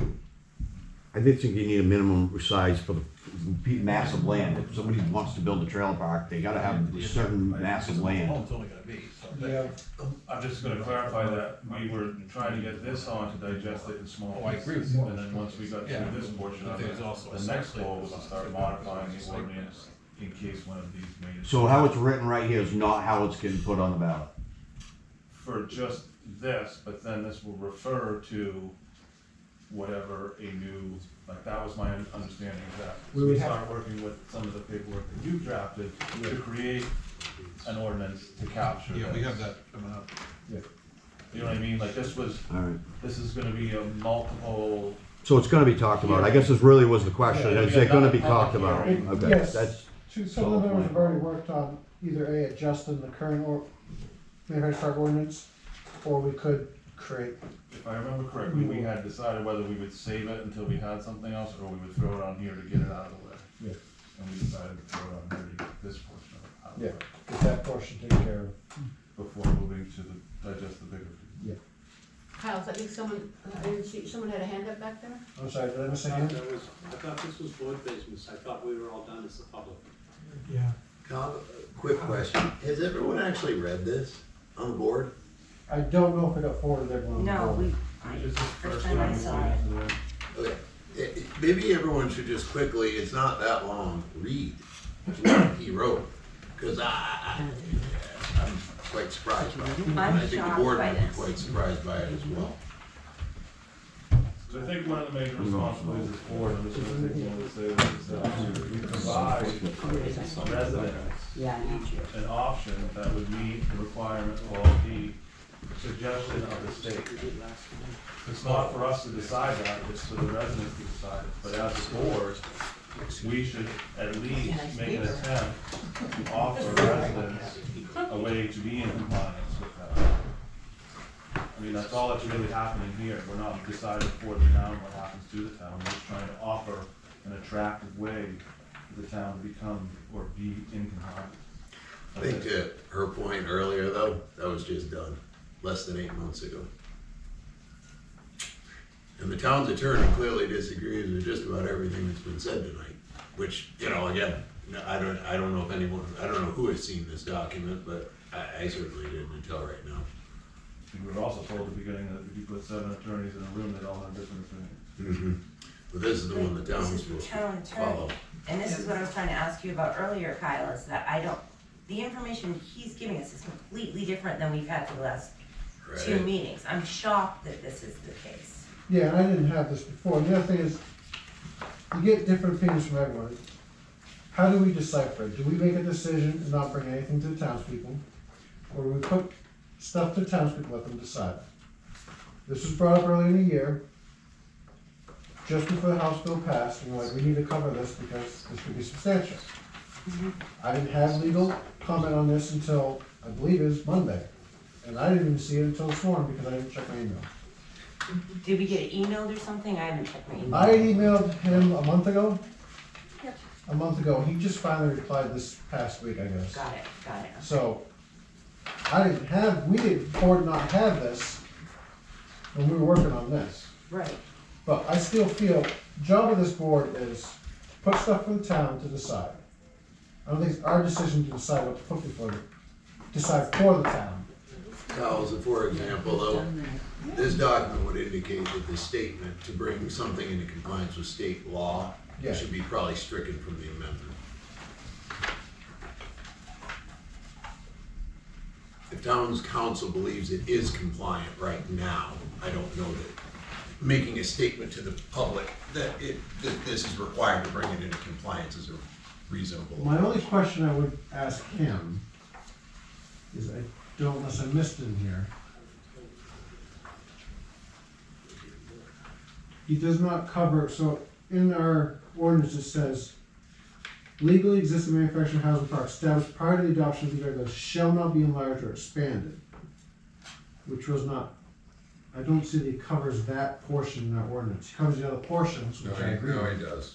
Which page is it? I missed it. The second page, second paragraph is the capstone of the conversation. The point here is that an expansion of mobile home park is not completely excluded by these regulations. That's the second paragraph on the second page. He continues on from there in more detail, but that is the most basic sentence. So the second to last paragraph, he's stating he sees one conflict, right? Yeah, are you on the second page? Just on the same Yeah, page. or just right here, he says, the one area of conflict I do see is with section 5 RSA blah blah blah, right? Yep. That is one of your amendments that you're correcting. Yeah, so that's the bringing it up into, so that's amendment 4, we're fixing that. That's an area of conflict. I still don't see where it addresses what you said that it doesn't address, Kyle. Well, that's what I mean, the question. that one liner doesn't even reference the part of the zoning that you're talking about, which specifically says that expansion is not allowed. He's rendered an opinion without even considering that point of the zoning. Which I think is a question. What he says is that Which is about the type of tree. that expansion is allowed. Right, and he couldn't have come to that conclusion when our zoning says clearly that it's not. Check my email. Oh, I see. That's hard to, Okay, that's hard now I to. got you. I think you have to have the email that was originally written. Yeah, I'm gonna check that. Good question, I Yeah. think you're right, Good question. yeah, I think you're right, because he says that I mean, if we didn't ask that question, then expansion of a mobile home park is not completely excluded by these regulations, and Do you have a Title copy of 11 that email? I cannot. What's the zoning say specifically, right at the, yeah, actually, it's in the strike through right here, that in legally existing manufactured housing parks established prior to the adoption of these regulations shall not be enlarged or expanded, nor shall the number of manufactured homes located in such park be increased. How the attorney could interpret that as anything other than the restriction of expansion of parks is. Perhaps he interpreted it the same way that the selectmen interpreted it when they issued building There we permits. go. This is very confusing. Oh, sorry. It's the one that you sent. Oh, right here, okay. Yeah. Maybe I didn't write it right. I was thinking, so my name is Kyle Smith. I am chair of the Troy Planning Board. I have a question regarding a recent House bill, HB 1361, states in section E, municipalities shall allow reasonable and realistic opportunities for the expansion of manufactured housing parks existing as of July 1st, 2024. We read this as we have to allow expansion in the current parks. Our ordinance currently does not allow expansion, so we believe we're in violation. Can you confirm? And I guess maybe I should have said, we think section 6 of manufactured housing is not in compliance. Because it says, in addition, legally existing manufactured housing parks established prior to the adoption of it shall not be enlarged or expanded. I think that's the part that's in question. He clearly didn't read that part. I guess a second email, unless he does talk about it in here, but I don't. Thank you. So that is what I specifically emailed him. so how can you proceed with something that you don't have legal opinion on it and get the whole story? I mean, you're putting something before the town that we don't even have all the information. Well, there's a timing factor, Yeah. because in order to get these things on, We have to start sooner. Like I said, we unfortunately just got an answer on that, so. But we've known about this state law since July. I'll go further than that. The reason it was on last year's ballot was because we knew it was coming, and we offered it ahead of time. So then if the town has already voted on it and he's saying that we're fine, then why does any of this have to be on it? Well, I guess I want a clarification if you read that part, because, Yeah. I mean, I feel the ordinance does allow us, all the things you Does discussed. it cost us money for this attorney to come here and answer the questions? Cost us money, email, phone call, For him to put a stamp on an envelope? phone call, email, everything costs. The unfortunate part is online, if you search through the various legal things online, here's one that says the bill mandates municipalities which implement land use controls. And then it says, the bill repeals RSA 674-32 to ensure that municipalities cannot completely exclude manufactured housing. We talked to the representatives who put this bill forward, right? I can't even think of their names. I've talked to two of them. I know Aaron has talked to some of them. So their whole point of it was to make sure that there was affordable housing and that there could be mobile homes in town. You can't say there's no mobile homes at all, right? So what I don't understand is if we already have mobile homes, we're not restricting it. So why? Is the intent for new affordable housing? Because that'd be a caveat. well, go back to what Ben said earlier. It's that it's whether you can add it. The question isn't that you've got it now, the question is, can I build another one? Another park, or like what if I came in and bought 5 You acres? don't have a place you could put a new park. You don't. But it's not without just geared a towards variance. parks, is it? Isn't it for someone that buys 10 acres and wants to put a manufactured home on it instead of building a brick and mortar home or whatever you wanna call them? So, what, if we already have a park and the town voted not to expand it, that doesn't mean that people can't come in and buy 5 acres or 10 acres and put a manufactured home on it, right? Well, they can't right now. Right, but but the ordinance is, okay, so it's prohibited right now for someone to buy 10 acres and bring a manufactured home on it. Correct. Sure. So changing the ordinance doesn't mean that a park gets to expand, that people voted not to expand. What would? Are they mutually Depends on exclusive? whether we put it on the question. Okay. Well, it depends upon whether it passes or not. And if it fails at the ballot, so theoretically, if it fails at the ballot, then you're back to the place you are right now. Is it legal? Does somebody want to is there an aggrieved landowner who wants to do this development? And do they want to go through the process? I mean, if we're this confused, and I would assume that every townsperson, Troy homeowners are, Understand it's not just Troy. no, This but is- that's all we're concerned about, right? That's all we're We don't care concerned about about. Fitzwilliams or Marlboro, Well, right? we may, but certainly Fitzwilliam, because it impacts our taxes. But in the course of my business, I spend time in most of the towns in this county to some extent. And I can tell you that this is as big a concern in Winchester and Fitzwilliam as it is here. And as I said earlier, they're not worrying about it in Nelson, because they're not gonna do it. So then how are they not in compliance with the state? Okay, so, Sewers. So that's the other option too, you know. You could choose to do nothing, and maybe no one will ever see you in 100 years because no one wants to come to Troy with housing in. well, that's what I've been hearing at the different board, sorry, the different board meetings, is everyone's worried about being sued. That's why we make ordinances, is because we don't wanna get sued? No. We make ordinance So- because we think it's the right thing to do. Sometimes that's a fear of being sued for something, but sometimes it's feelings of for safety, for housing, try to allow more housing. So we revisited the ADUs a couple years ago to make sure they're allowed enough, you know, to allow it, you know, make sure we're giving affordable housing. So that's, you know, there's a lot to this. It's not necessarily always everyone is to not be sued. Just sometimes that gets brought up. Like this one, it keeps getting brought up. You know, the proposal, or what you discussed earlier, you've got it figured out that if you allow manufactured homes in the rural district, that gives you your 51%.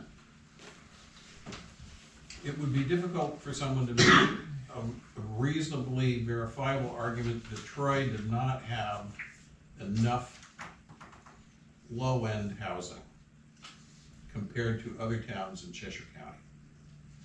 That would be, I'd love to see how they figured that out. Right. So, take the worrying about a lawsuit off the table and just say, what seems like the reasonable thing to do? Our current ordinance is undeniably restrictive. It is as restrictive as it could possibly be. So, the debate that we're having in here over this right now is really the debate that the public has to have when they decide how they're gonna vote on this. And we're not making a decision. And so this is where it comes, and I think Kyle was right in this, and said, you know, we're gonna put this out in front of the voters. Make your case, one way or the other. And if the concern, my concern isn't anything that's proposed here, if we didn't have the specter of crazy, what in my opinion are crazy proposals regarding ADUs, it's really less of a problem. But if if between Courtney and I, we could have we could put like 10 trailers on Russell Avenue based on the ADU rule. And that's where my concern is. That's not a good thing. So, or in my opinion. Did you have your hand up? Yeah, can you clarify, and I'm sorry, maybe this isn't the place, but we're talking about manufactured homes, mobile homes, whatever. Nowhere in there has it said, is there a regulation that says you can't put a used one on? I mean, whereas everybody's kind of assuming they're brand new, we're just putting a whole new, brand new trailer park in here or whatever. Is there anything that says I can't put, one from 2000 or whatever? That's amendment 4. So That's kind of. it has to meet the current. Okay, all right, I didn't. Well, you can, so, I think they said the update to the law was 2019. If you have one that's built in 2019 and that's meets current code, you can put that in there. Yeah, It could be that's- secondhand. So it could be secondhand. they're incredibly cost prohibitive to move once. I don't care if it's cost prohibitive, it's possible. I mean, if we're going with the theory that we could be sued, it's possible that they could do that and put it right next to Dollar General or whatever. She moved the train, so. Yeah, the train, don't tell me that it can't be done. Oh, you're that Ken. Yes. So yes, so one of the reasons we, on Amendment 4, brought in to bring the most current is so you couldn't bring a trailer home from 78 in. Right. Could you bring a 2020, 2022 currently? Yes. But at least it's current and hopefully in good condition, being only 2 or 3 years old. I could pull one out of Tanglewood and that's damaged and put it on my lot and then fix it up. I mean, I'm just saying, I don't know if there's regulations and that's what I'm. I don't think you can fix a mobile home to the new standard. Okay, alright, that's, well. And I guess I have to put a plug in for the manufactured housing industry. These are not your grandfather's trailers, Okay. you know? They are certainly not inexpensive. And I think one of the great fallacies here is this is gonna be cheap housing. It's not. These are 6-digit, I don't know what the current going rate is, but I've seen what they've sold. I think when Sarah came, she was talking, there's some of them around 200,000 to 300,000. Yes. So, Which, I mean, crazily as that sounds, is more affordable than the average home. Yeah, 1,500 square foot ranch is gonna run you, well, you know. yeah. A new one, you're gonna be $490. Exactly. In the town of Troy. In the town of Troy. Yeah. If you look at what houses have sold for in Troy. So I'll do this a little bit backwards, is I find that it would be irresponsible for the board to not present something for the town to vote on. It's not for us to decide, but I think for us to go, and not give you guys something to. But why do they have to vote on something if we're in compliance according to this attorney? Well, that's the argument. Right, that's the whole argument. That's your argument against the amendment in the public forum. Right. Our job as a planning board is to put it in front of the voters and let the voters decide. Okay. So sometimes, and some of this did also start, part of this started July, law passed, we gotta start looking into this. We started last year, we had this conversation before the last.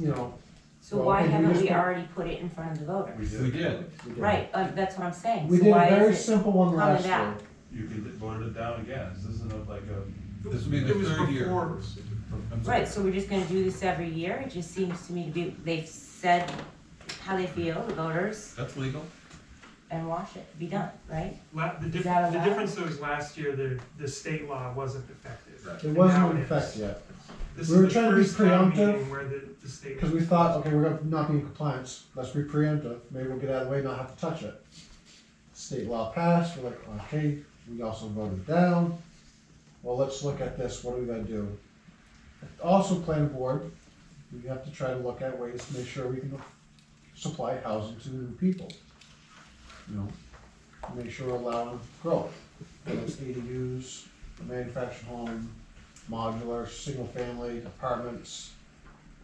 So there's, Well, the town, we have to, the town decides, we just have to put all the ideas forward. well, I would caution you, Kyle, it's not that we're here to allow growth. We're here to allow controlled, responsible growth. Yeah. We had market forces do growth, and that's where we had Arthur Bowers with 13 apartments in a 6,000 square foot building on the left-hand side of the market. We are not looking for that kind of growth again. Correct. We had the euphemistically a mobile manufactured home park on Prospect Street, which has, I'm not sure how many, 8 trailers on it, on a 1 acre lot. We're not looking for that, I assume. I hope. And so, just as, I'm sorry, Jack. So I think I'm hearing consensus on what to do. So I'm gonna make a motion. So I am moved to approve amendments 1, 2, and 3 as presented. To approve and amend Amendment 4, changing the language to manufactured home construction. Split Amendment 5 into Amendment 5 and Amendment 6. And approve and modify the new Amendment 5. Approve the new Amendment 5 as is. What is now gonna be Amendment 6. And As Amendment 6, we want to approve and amend by only allowing that in the rural district. Second.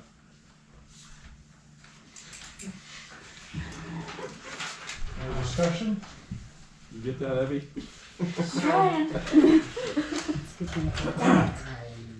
One day we read that memo from the lawyer that we should look at Amendment 4. Yep. Well, he said that it's currently not in compliance. This will bring it in compliance.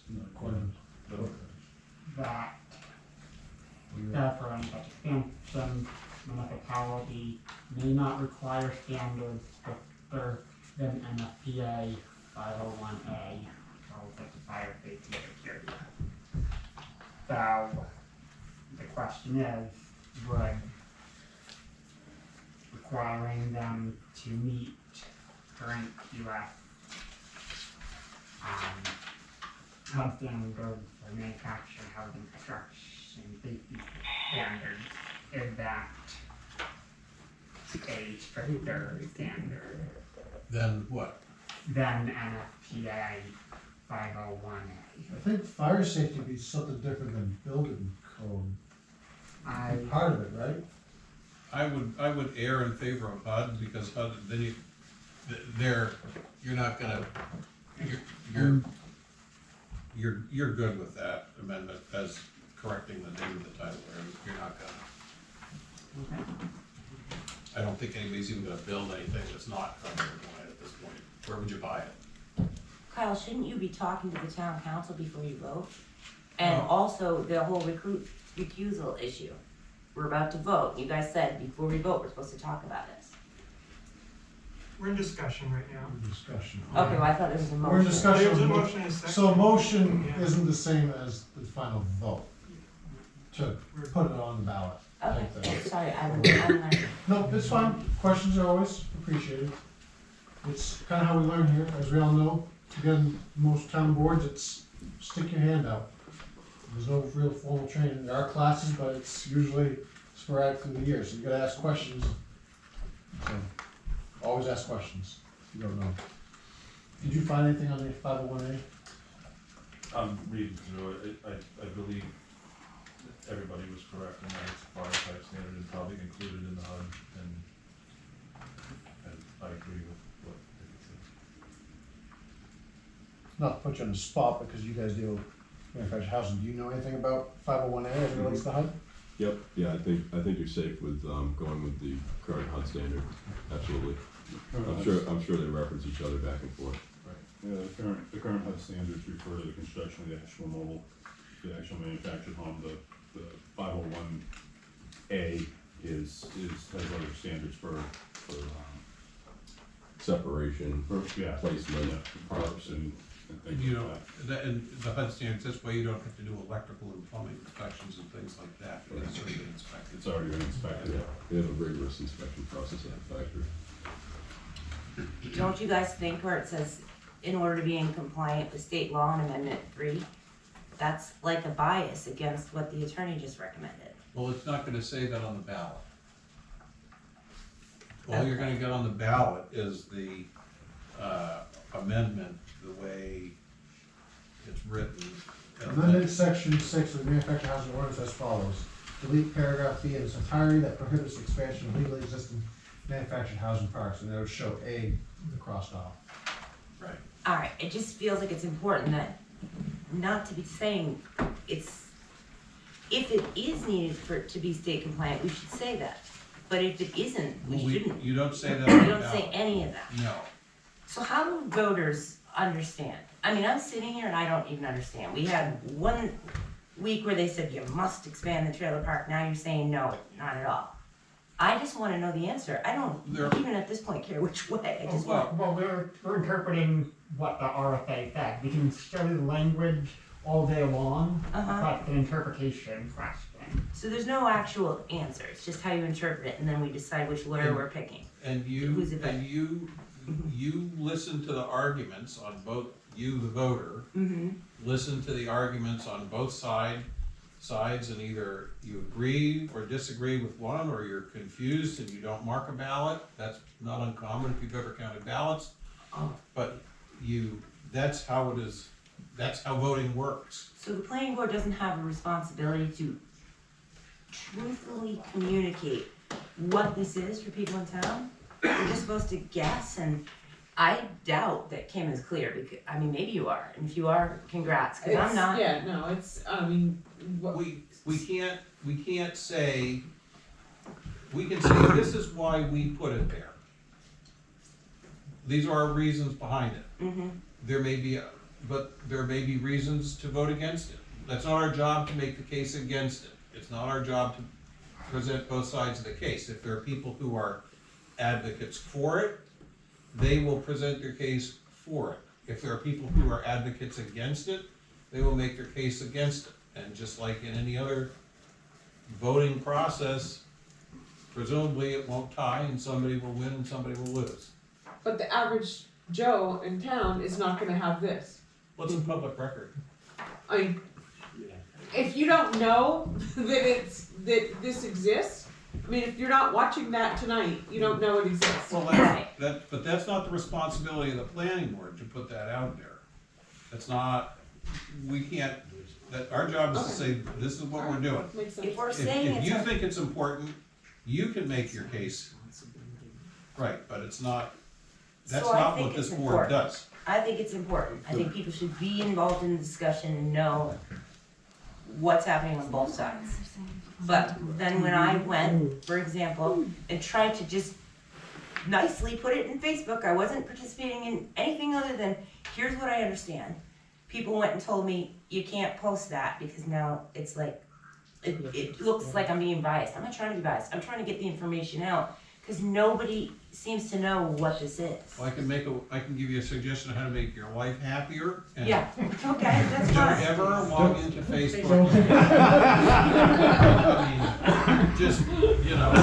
But that means that we don't care what, I mean, we're saying we care what We the have a town. Facebook page, I mean, sorry. But run by We do- James Smith, who's like a fake person or No, something, that's like it just a should, profile. there's no The town accountability doesn't in have me. an official page. Right. Oh, he The just. planning board has an official. Oh, we do, see, I don't know. When we came on this board, we weren't even introduced to you guys. I had to go, who's the guy with the hat? Like, there wasn't even a, hey, welcome. So we really are playing catch up.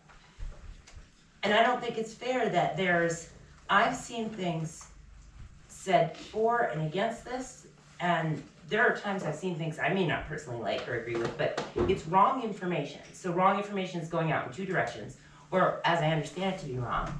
And there's no one there to police that or say this is right or this isn't right, but there's nobody to be transparent. And when you ask a question at the town hall, they're helping you if they answer you, so they're not allowed to do that. So the whole thing just feels like what? Well, How can the town get this information in easy, honest channels? You're looking for an absolute answer to a thing that doesn't have an absolute answer. That's the problem you're having. It's a judgment call.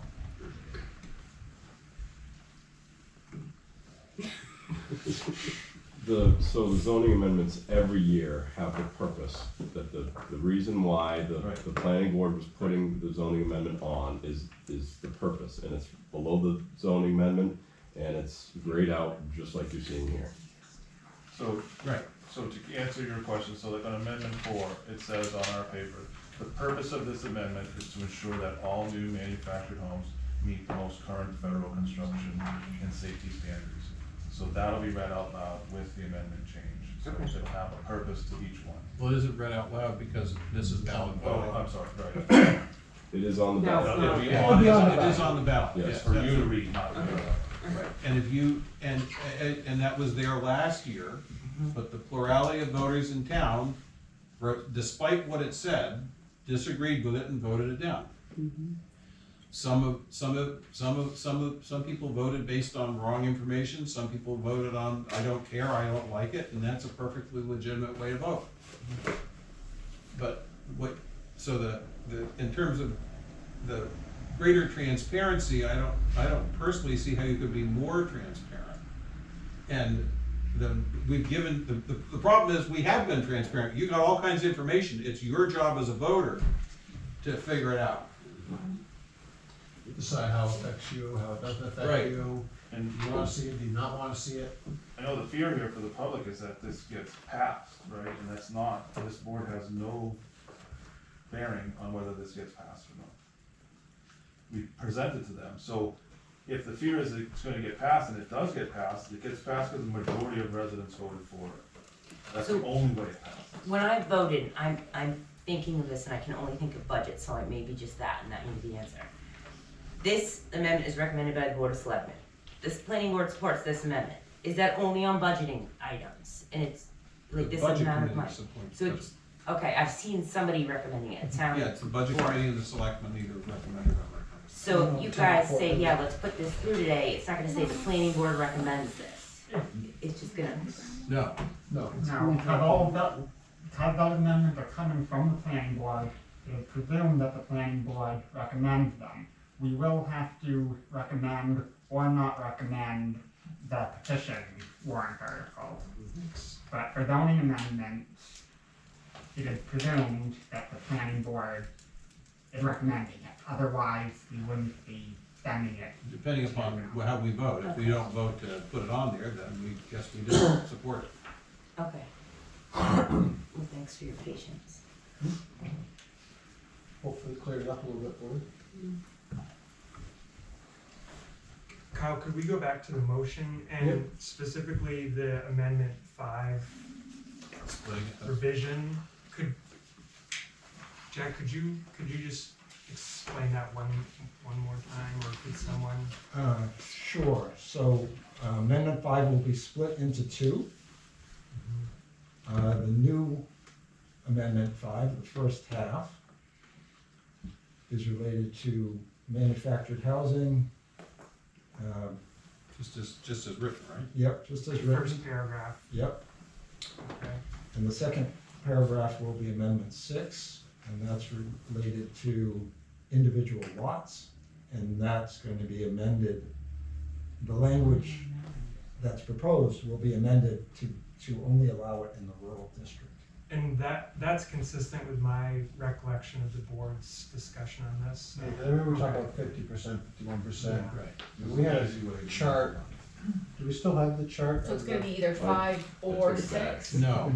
You have it, that's right. Okay, I mean, I understand the two different options. That was the master plan, wasn't it? You're gonna have the opportunity to vote on 5. Okay. And now there's gonna be 6. Which is this part? Correct. Okay. And it's gonna, instead of saying on individual lots in any district, it's gonna say on individual lots in the rural district. So voters are gonna be able to pick whether they want to allow it in both, or in a neither, or one, right, okay. You'll be voting yes or no On both, Yeah. right, okay. That at least makes more sense than having it, the or didn't that makes more sense. If you were looking for my approval. Thanks. We're always looking for opinions. I knew you were looking for that. Thanks, Jack. Kyle, one other thing, I think if Carol were here, or I think in the past, she's cautioned us or told us that we've had to do subsequent hearings when we make changes. Yeah. So I don't know where that line exists, but I guess I'm concerned we can't amend the Amendment 5 Rural District Edition. I'm concerned we're not allowed to actually change that and approve it at tonight's meeting, and that we might have to notice another public hearing with a revised so why don't we just- version. This is a question to the board, sort of, if anyone is that. So, I mean, I actually am in favor of, it'd be nice if we could amend it, I think we actually can't, or I'm concerned Well, we you would can't. have, but the only thing you would have to have a hearing on is that one amendment. Right. At your next meeting. Yeah, that's why I'm bringing it up now, because we would withdraw it from, Remove the talk of Amendment 5 from the motion and put it on its own. it would be a separate motion to say, Separate motion. you know, Carol, whomever, we need to have a new public hearing Well, you that could, says this. you can, instead.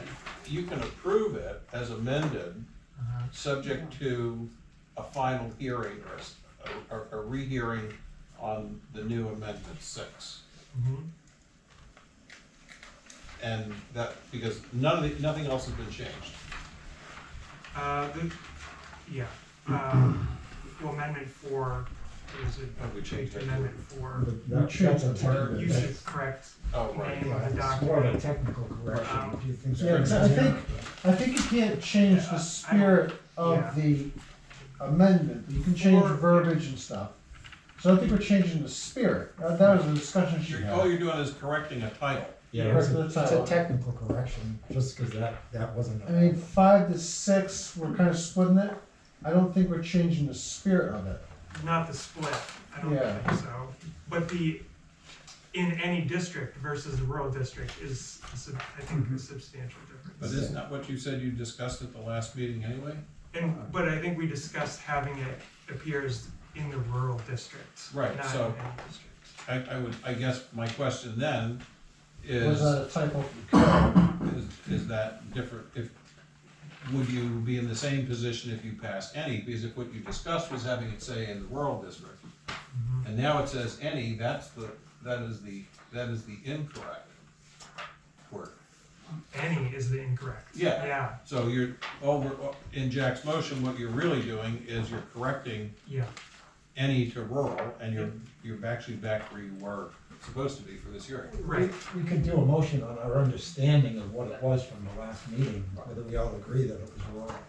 Well, we have, the way it was written in the public notice, is or on individual lot in any district, single family dwelling.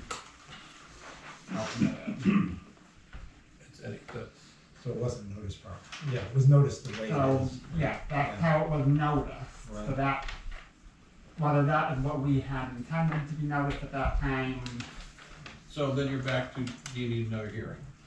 But only on amendment 6. or if we bring forth another amendment.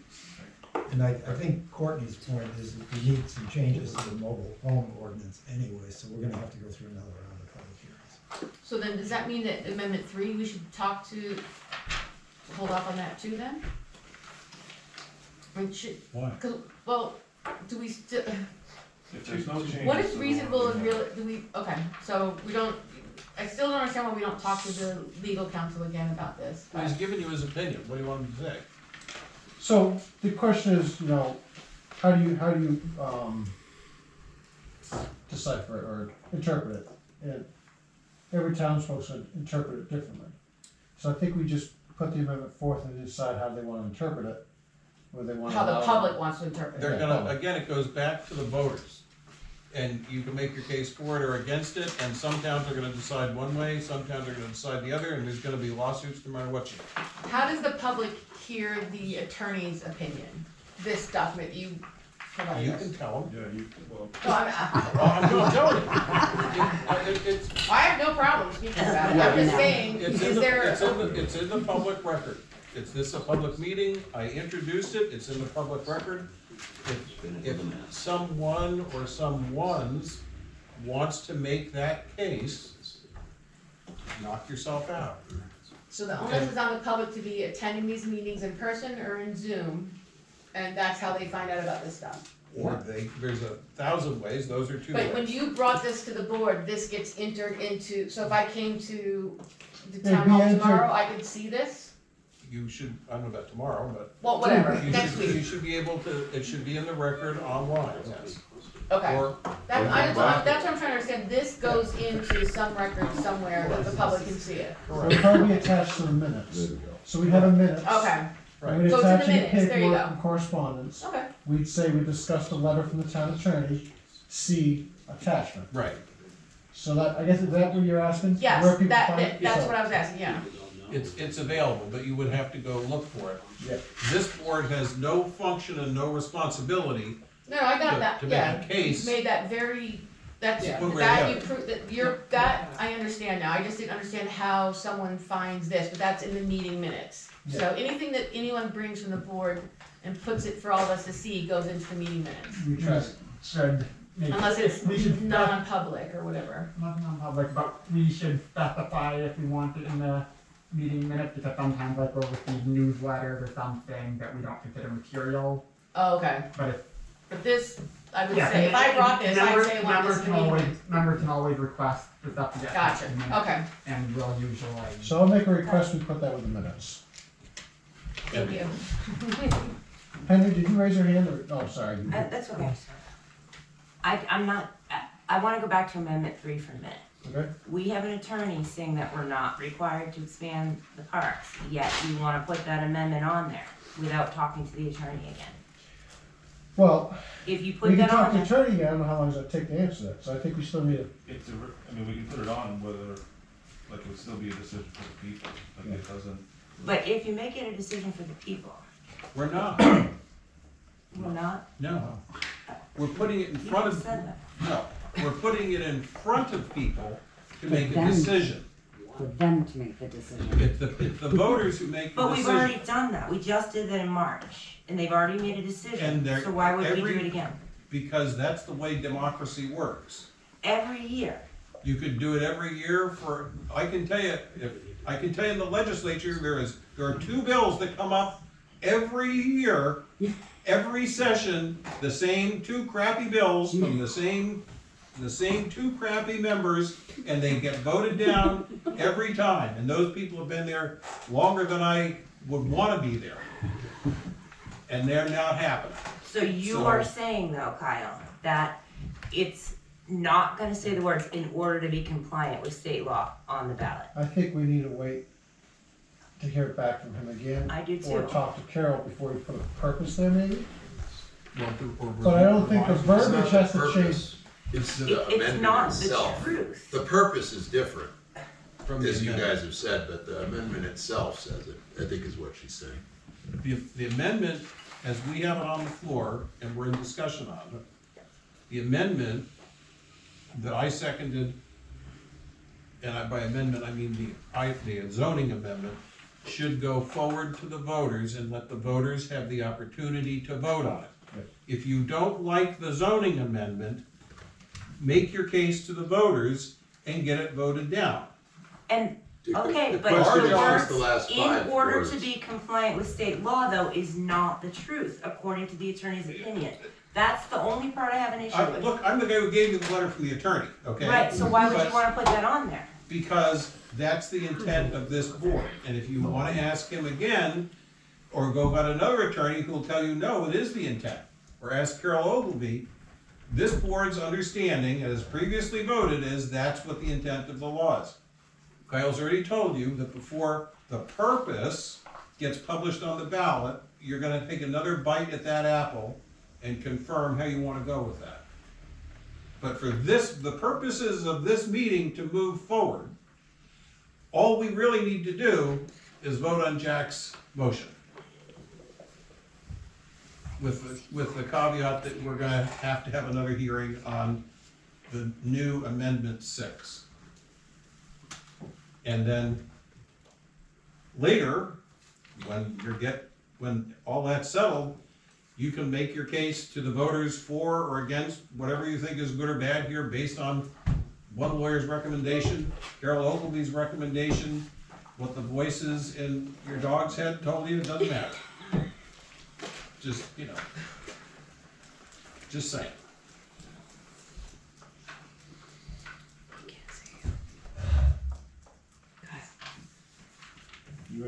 But yeah, I just want to point out something that this lawyer's opinion has been wrong on numerous occasions, and it can be found in public record. Just to comfort you a little bit. I just don't want you taking what he says to the bank, because it's not that great. Well, and I would add to that this lawyer's opinion has also been found to be correct. I know it has been, but Well, that's what, if we all can't agree. he has won a few cases. It's a 50-50 shot. Yeah, so. And that is exactly why I don't think it should say in order to be compliant with No. state law. because there's no decisive answer on that, if that's true or not. as of Mr. this Chairman, moment. I would like to call the question.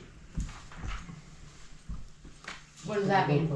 It means we Stop have to vote. talking and vote. We're gonna vote, Yeah, and, and it's not debatable. So if we're gonna move to vote, do we wanna open that Pandora's box we were discussing earlier? Which particular one? On whether certain members are allowed to vote because it's the butters. I'd be curious as to why any of the members are not eligible to vote. Because they're abutters Of what? of changing, Over the way. anything to do with the manufactured housing park. Not about anything else, but, not about the solar thing, but if, I mean, if that were, you know, All as abutters as to the rural was said, as Herb said, or Ben said, it's not, it's not a Right. specific decision about changing something.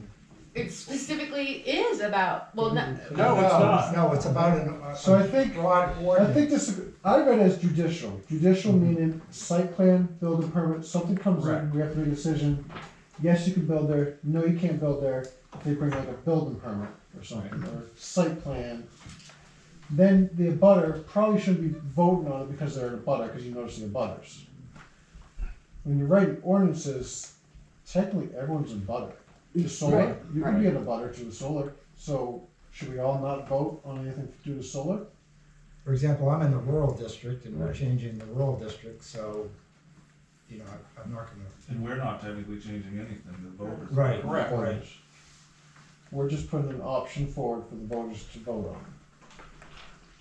I don't think there's a judicial, because we're not making a decision that will immediately impact someone who walked in here.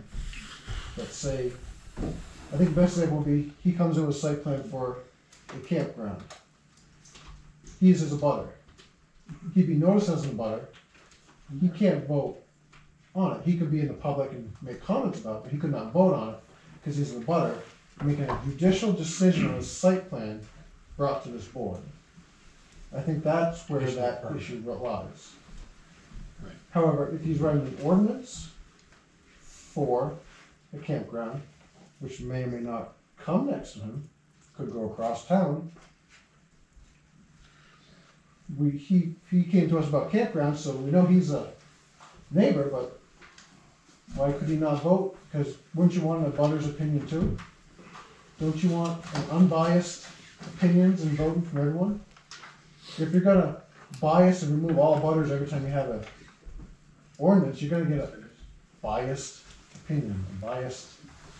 I think we should be as unbiased when we're making ordinances, and get everyone, whether it's a butters, not a butters, across town, public. Well, based on that reasoning, I don't think anybody in this, I think there's something in here that would disqualify everyone on this board from voting. Absolutely. It goes, the basic, simple point is, it's the judicial question.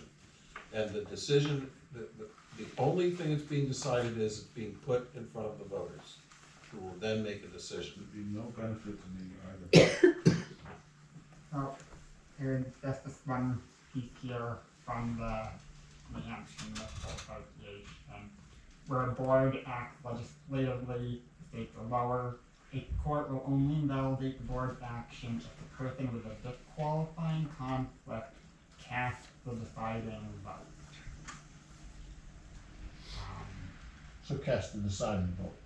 Yeah, so if you're going to have a close vote, So you have a roll call vote, you go down and split 3-3, and the seventh vote is that person, then you might have an issue. correct. Call the question, please. Let's call a question. All those in favor of the motion put forward by Jack? All those in favor? Aye. Aye. Abstains? I'll abstain. Nays? You got that? Thank you. Alright, so that is out of the way.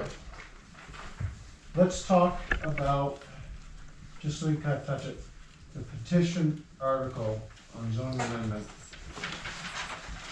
for solar energy systems.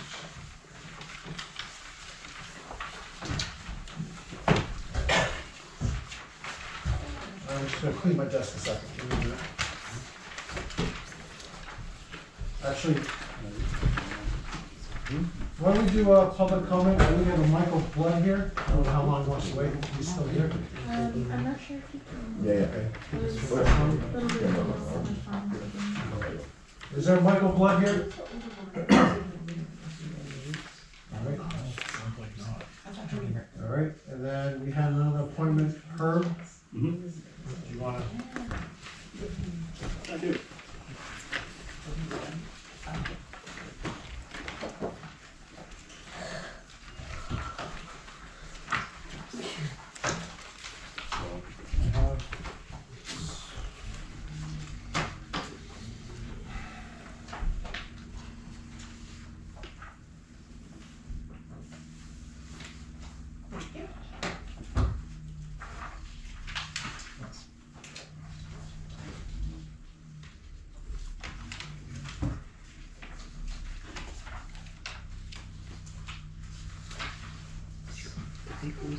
Herb, is there enough for one more?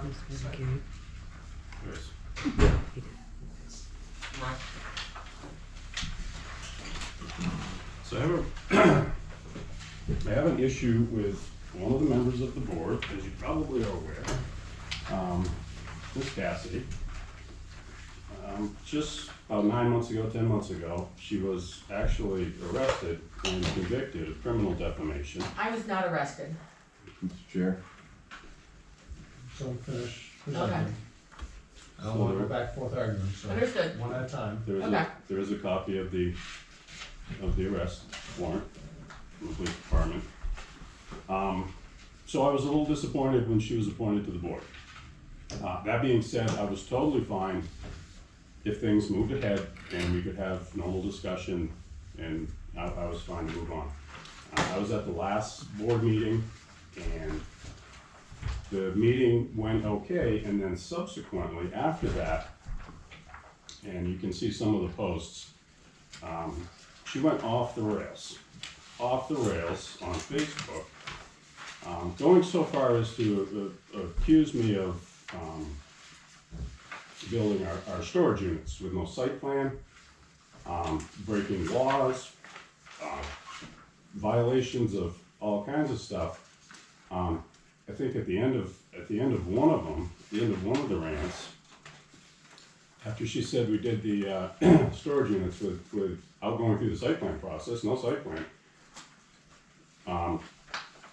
wanted to see what can we do to take it down. Maybe we can get it taken down. I don't know who we is. I'm not sure exactly what's happening, but the members who were on the board know that I went through the entire site plan process. The full process, paid all the money, got all the required permits, have all the documents. So to have a member of the board put this out there, which is completely inaccurate, over and over again, it's unacceptable behavior by a board member, to say the very least.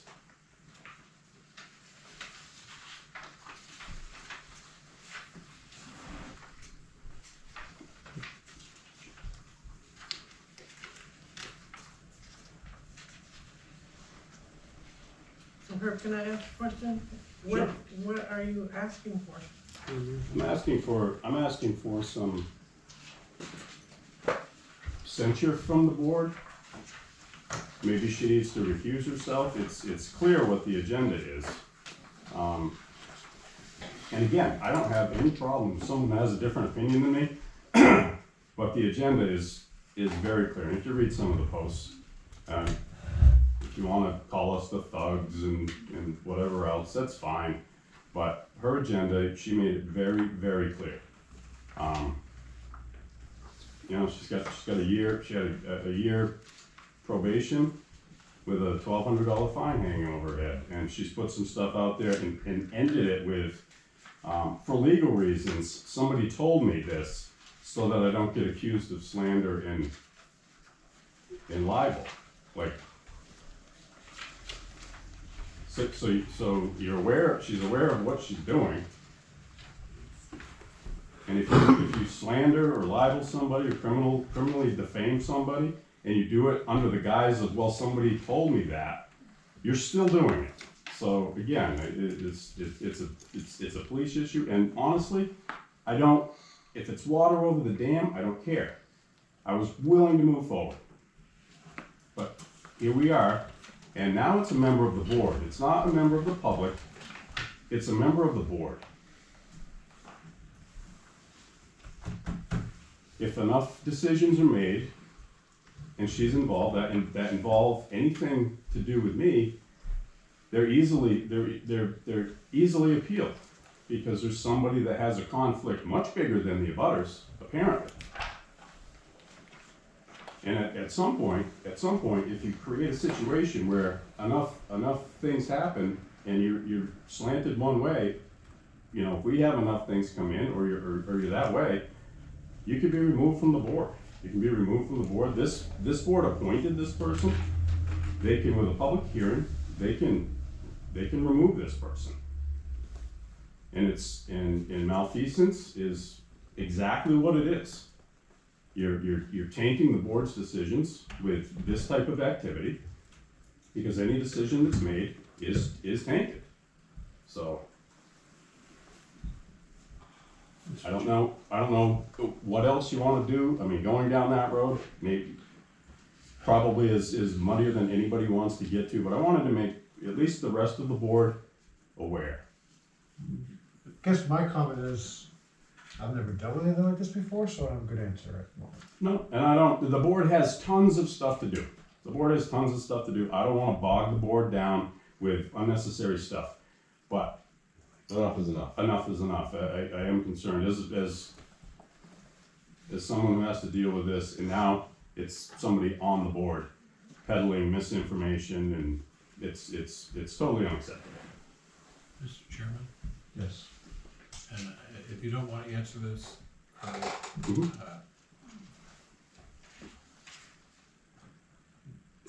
what can you express in, what is the agenda? I've seen some of this crap, some of this stuff before, but I'm not clear on what you say it like there's a coherent agenda, and I don't know that. There's an agenda. Well, harm the drugs financially. Harm the drugs in any way possible. That is the agenda. Why? We couldn't possibly know why. We don't know this person. We've never had any contact with this person. Don't exchange any correspondence with this person online. None of that. The first time I actually laid eyes on this person was at this meeting, the last go around. I think I was there. So, and subsequently at a select board meeting. So to answer your question, yeah, it is to damage us. It is to stop us from our being successful. It is doing whatever she can to harm us. Financially, our business, whatever. And why? We have no earthly idea. I wish I had an answer for you, Dick. We answered my question. I mean, that's... Yeah, I honestly don't know. Yeah, I honestly don't know. Can I ask a question?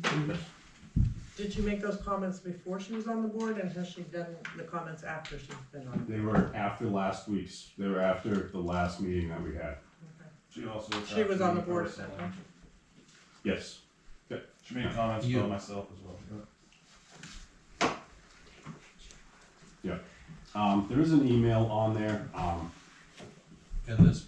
Yeah, in there's an email included. That was an email from 2 years ago between Ben. You can probably speak for better than Yeah, so the email that we put in the packet is an email that happened between Aaron George and I.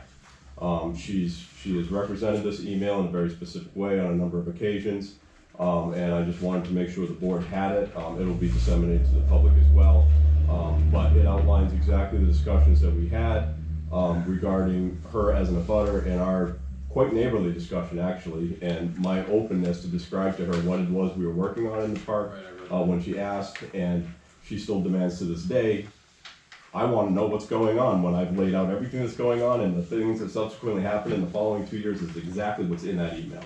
So I just wanted to clear the record on that. Okay, I guess my question is, does the board have a standard of conduct? are written kind of standard. No? Yes, I think it's prescribed in the RSA. describing RSA's. Again, I haven't dealt with this before, so I also don't have them memorized. I don't have a lot of RSA's memorized. I'm still learning, believe it or not. So I guess, I'm not sure this board have an answer to this tonight. Yeah. Other than brought to our I think it attention. needs to be looked at. I would like to add in here that discussions between multiple board members on social media, by email or anything like that is Shouldn't be considered accepted. a meeting. And So what if someone goes to a newspaper and writes an article and tells people, from a board, and tells people how to vote in a newspaper article? A board member, because I can show you that, and that would kind of be the same thing, you know? No, it's not. Yes, it is, you just said writing something on Facebook is considered, I'm gonna explain that you, the two of you, and unknowingly, I'm not saying you're doing it on purpose, but you're having multiple discussions about business we do in here. And it's only two of you, so I don't know, but. I think it has to be a quorum. Well, no, it has to be. but have we been told the standard operating procedures? I Again, I thought, I her didn't post say was you did just it on to ask, purpose. no, hold on, Can I finish?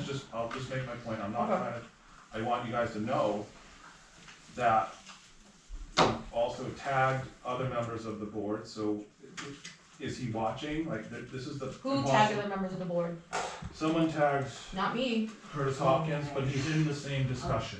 I did not I tag, tagged I've him never just tagged asking any a members of the board. question. It really was just asking a question. I've never said anything I'm negative about. Listen, I'm just trying to explain what, No, but like, you- rules of I procedure don't think, are. That's I it. don't think yet that's been an issue. I think he's just bringing up that, hey, you know, that could be an issue. But once when you said, Dick said that it's up to the public to vote and stuff, right? And I said, how do we tell the public? So with his document, it goes in the meeting minutes. And then you said it's up to the public to decide who they wanna listen to, so none of us knew that there was anything, like, she posted the ordinances that I sent to the board. This stuff, that's violating board code by saying this is what we wanna talk about? I'll just read you an excerpt. According to the New Hampshire Municipal Association, any discussion about official business on social media or through other communications outside of a public meeting is considered a violation of the right to know law. Meaning public bodies cannot deliberate on matters outside of properly held meetings, including through potential emails, phone calls, or social media posts. Essentially, discussion on social media regarding official business would be avoided to prevent potential legal issues. So off that, you can post something we're gonna discuss. So let me finish. So when you wonder why the public asks often why elected officials do not reply to many things online, is to avoid stuff like this. And when people complain that I shut commenting off on my posts and screenshot them, it's because I don't want to cross that line. It's for information for the public, what you're discussing. Trying to get information to the public, that is why I shut commenting off. Oh, I don't think anything that either of us wrote was about board business, but There's two of you on there. He's liking Wait, can posts, that makes 3. I like posts, that makes 4. So we're all part of the conversation. Go ahead. Or well, wait, Could I clarify something also? And it's just an example, and you all didn't know, but you sent the email looking for us to react to your amendment. And had any of us responded, it would have been a deliberation and a meeting. And that's not allowed just because the public can't participate or observe the meeting. So you didn't know, Right, and I none of us replied, it was all cool. I'm just making you aware of that. I think I replied to her letting her know we'll discuss it, but it won't be part of the. right, you sent me a direct email. Sure. Right. Let me know that, hey, we're not gonna discuss this, it will be at the next meeting. It's gonna be on the agenda. Yeah. So, as somebody who's served on a lot of boards, the first thing you need to know is that it's not the responsibility of the board to train you. And there's a rule, a dictum in law, which is ignorance of the law is not an excuse before the law. So if I drive through a neighborhood at 50 miles an hour and the speed limit's 30, my defense is not legally that I didn't know, okay? And everybody here, as gently as possible, I think, is trying to help you, so you don't wind up in this box. It applies, insofar as saying, writing a letter to the editor, or writing an article, everybody is entitled to their opinion in the public forum, whether they're a board member or Joe down the street. You can write an article and say it's, so in my case, as a selectman for many years, when I was chairman of the select board, I wrote a selectman's update. I said, this is what the selectmen are doing. This is why we are doing it. It was informational. This is why we recommend it, but it was on behalf of the board, and it was as objective as possible about why we were going in the direction we're going in after the fact, or updating people on what votes or things were coming up. And that's different from a two-way or a three-way conversation between board members of here on. And so using these, and I obviously am not a regular member of this board, so I didn't get whatever it was you sent around, but Mike's quite correct, or Jack was, if everybody responded back, oh, that's great, we should vote on it, that's a problem. Right, but nobody said that. Right, but so it could be. Right. Nothing that was discussed in the Facebook group has anything to do with board Well, you don't have to discussions or voting. explain, you don't have to explain. No, I'm yourself. just explaining to everybody, I think, We're letting you know that as two board members, if that conversation leads to board discussion, you're then in violation. And there's. So you have to think as a board member. There are genuine exceptions. You know, if you run into a board member at Dunkin' Donuts, you know, you wouldn't plan it, you're not gonna get into it there. You can talk for 2 minutes, you don't have to like walk by them this way. But, well, that conversation has come up too. So, there are exceptions or within reason, but if you're engaging in business or you're intentionally meeting to discuss it outside the public forum, that is a problem. okay, For that makes you. sense, right. I don't think that any of that was done, but, okay. I'm not saying it was done, I'm just letting you know. No, I get it. You No, he's could be saying this specific close. things, but, right, I hear. You guys yeah. are discussing amendments, possible amendments, that's board business. I didn't see the faithful post, I can't comment on, I'm just gonna say, just keep in mind, if you guys discuss on Facebook or anywhere else, it has to not be board related. Understood. We have to be very careful, because on this board, you're not only representing the board, you're representing the town Right. too, so. So you wanna talk about litigation, we have a lot of conversation about stuff we might maybe get sued for, guarantee you get sued for that. And you'll have the. Well, I think wasn't that long ago, some Marlboro selectmen had an issue, they're in a coffee shop, started talking, Yeah. someone overheard them.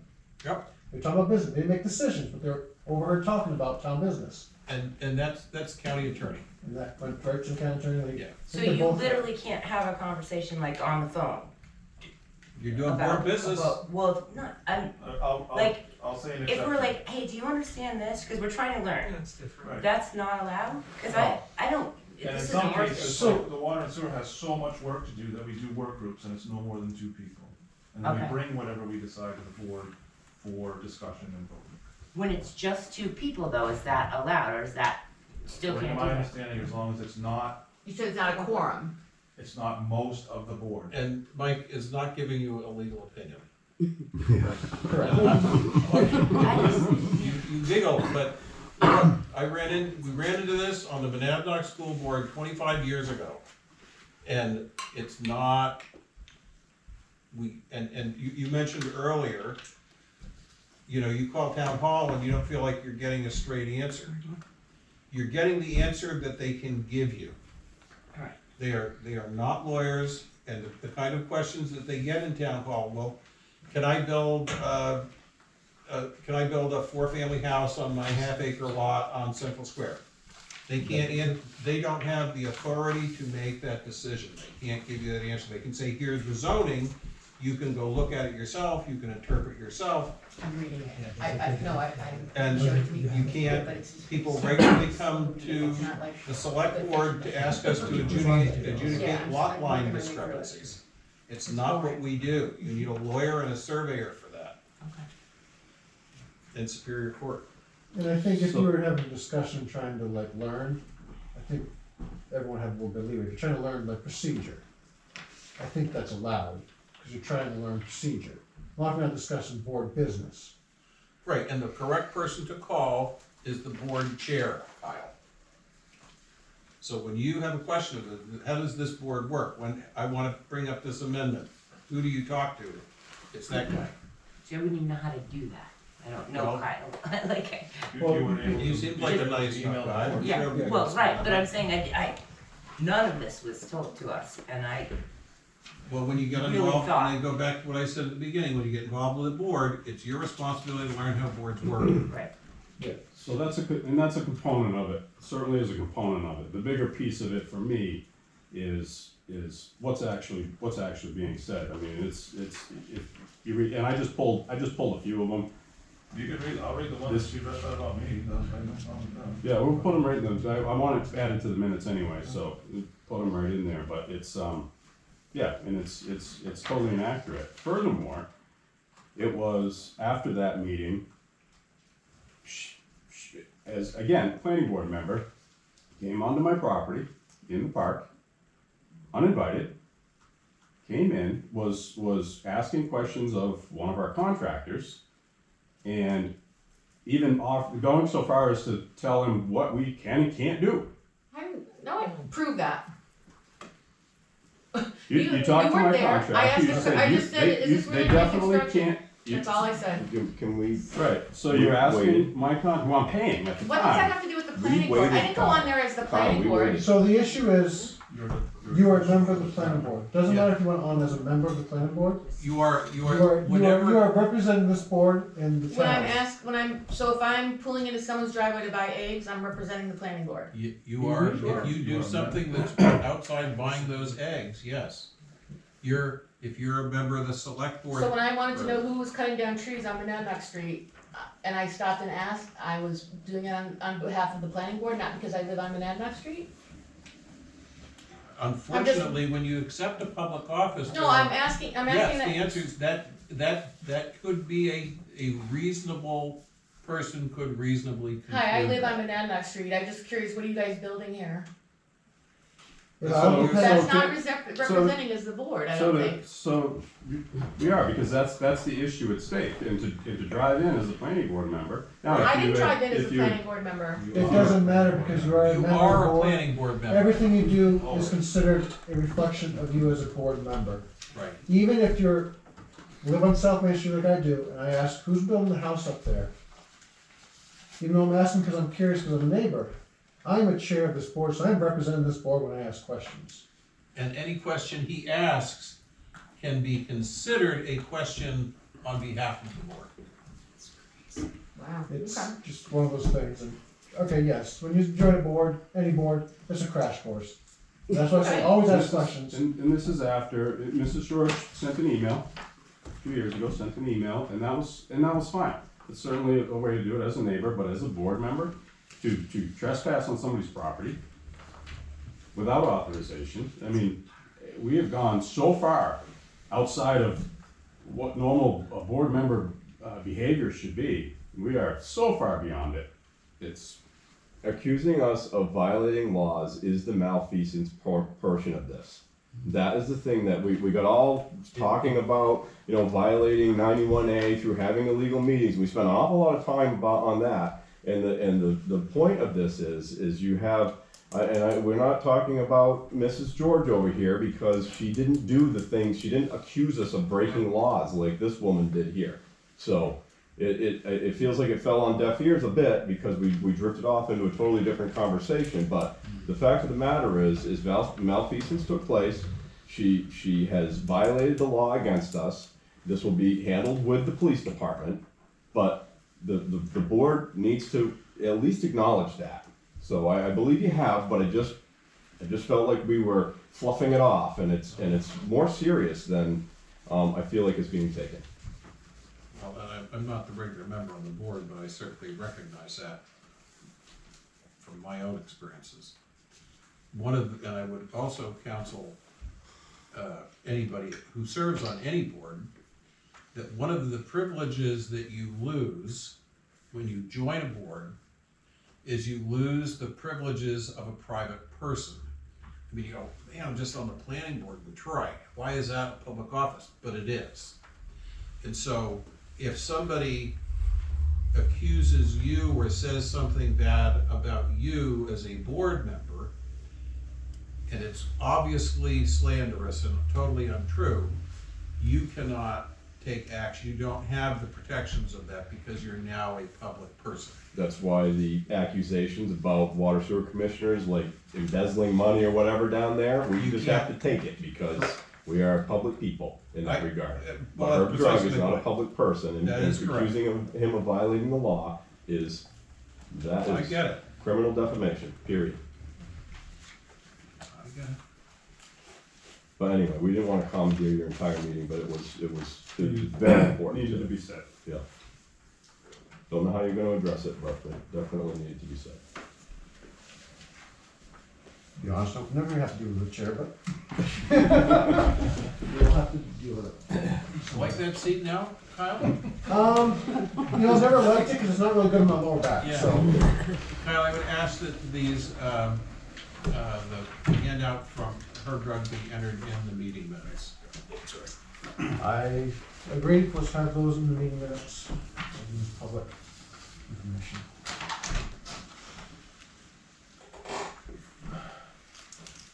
You're allowed to put my personal address and my personal information? It's public record. It's public record. It's a police report. Okay. So, anything, yeah, these are public records, so yes, they can go in the minutes because they're already public. You just would have to search for them and find them. And anything on social media is already public, that's why it's called. Well, I'm not worried about the social media, I'm just talking about the Yeah. other part. But no, that is public information, so we're not violating anything there.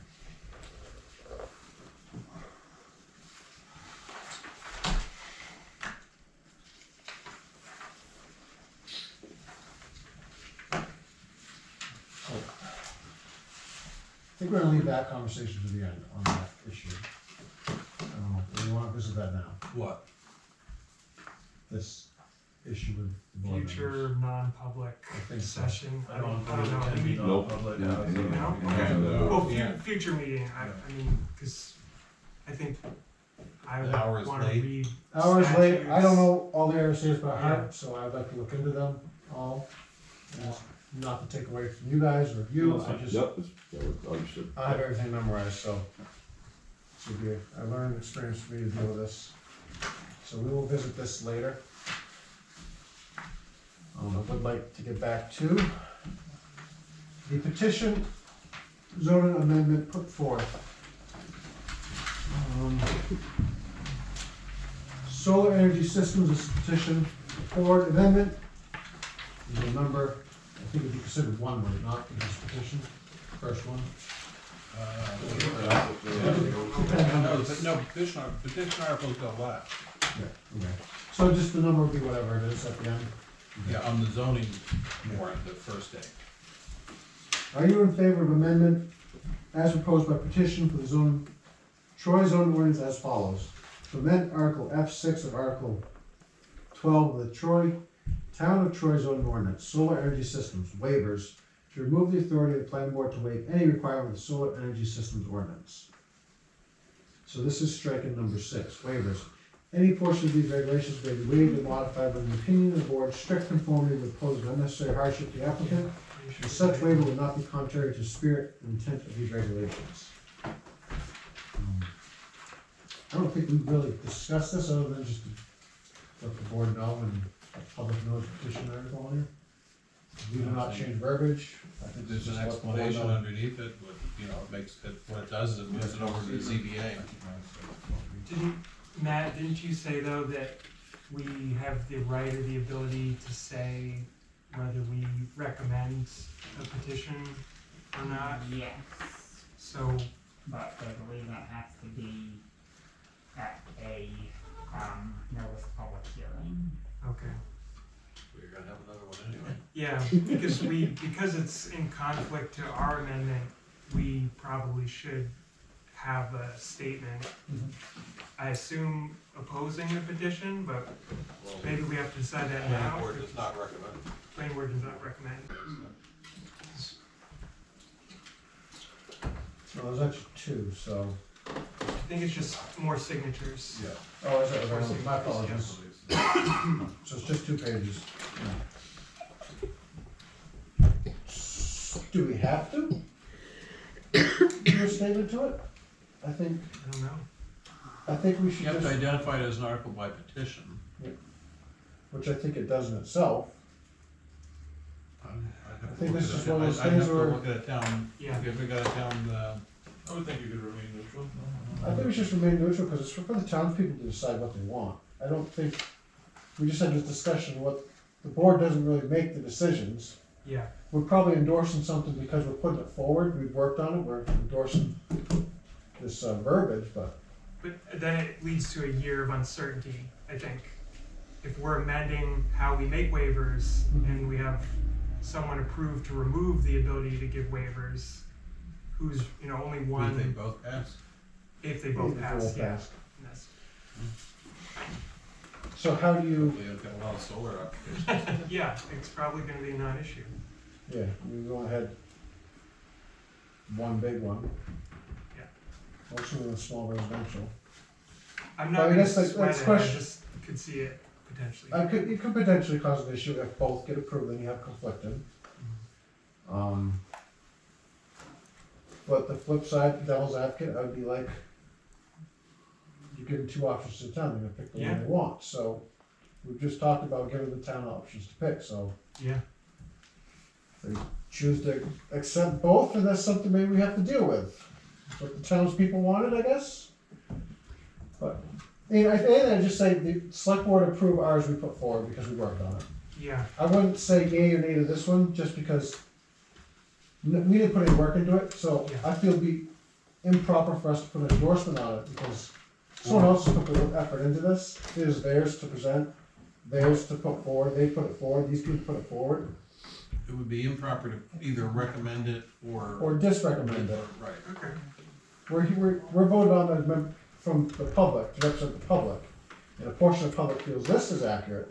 Yeah, And what are we to do anything against other than say, sure. thank you?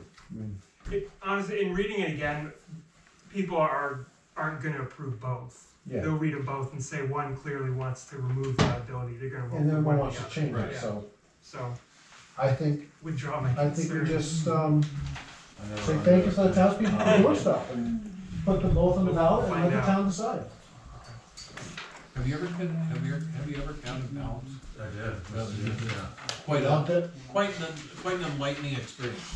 I was, shocked. Really, the same mind marked this? Wow. Alright. Voted for Donald Trump and Megan Goodman. You're not supposed to analyze, you're just supposed to Oh, count. look, I know, I just used to go, get to what's going on and then read. Yes. So RFA 675-4 each petition amendment shall be placed on a ballot which may be separate from ballot used to elect town or village district officers. A motion on the ballot stating the planning board's approval or disapproval shall immediately follow the question's description. Okay. Now, Yeah, okay. Oh, wow. There's your answer. So you're gonna have to put up for another public hearing, and then make your decision at that time. Well, then we'll have to put this for public hearing on What was the January RC? 8th. Do we have time? I believe, There's- Carol said there's Are you time. the secretary or just a neurotic note taker? A so, little neurotic, but I am just. our last day for first public hearing is January 20th. Well, I'll just make sure we have time for January 8th. Yes, Jane. Yep, so Carol says, well, if we let her know Yeah. by tomorrow, she can get a public notice for January 8th, so we put this on January 8th for public hearing on the petition. Yep. know whether we gave an A or in terms of our support. Not to change anything on it. Right. Just whether or not we support it. And then, what else do we have for business? Approving your minutes. Yep, it's probably on there. I'm just trying to make sure I didn't lose anything. Michael Blood we did not see. We discussed the butters issue. Let's move to minutes of December 4th, 2024. Make a motion to approve the Town of Troy Planning Board meeting minutes from Wednesday, November 4th, 2024. Oh, you read fast.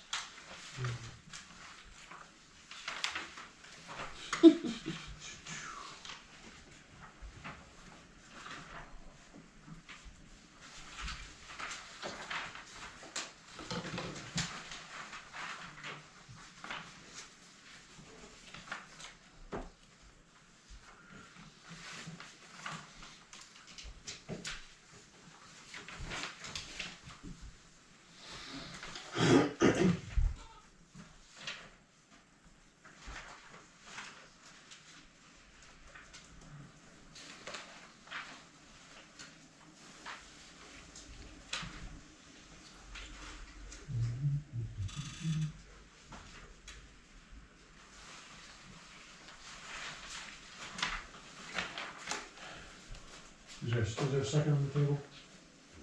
I'll second. Any discussion? Please mark me as an abstention, I wasn't there. All those in favor? Aye. Aye. One abstention, any nays? Thank you. That is now out of the way.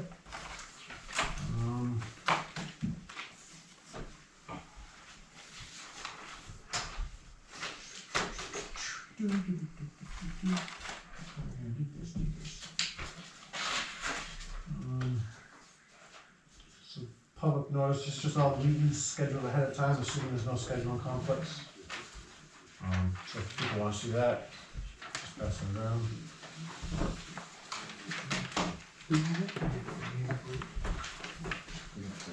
Assuming it does not change for other meetings. Just, I mean, before we post this, we need to adjust the January 1st date to January 8th. Yeah.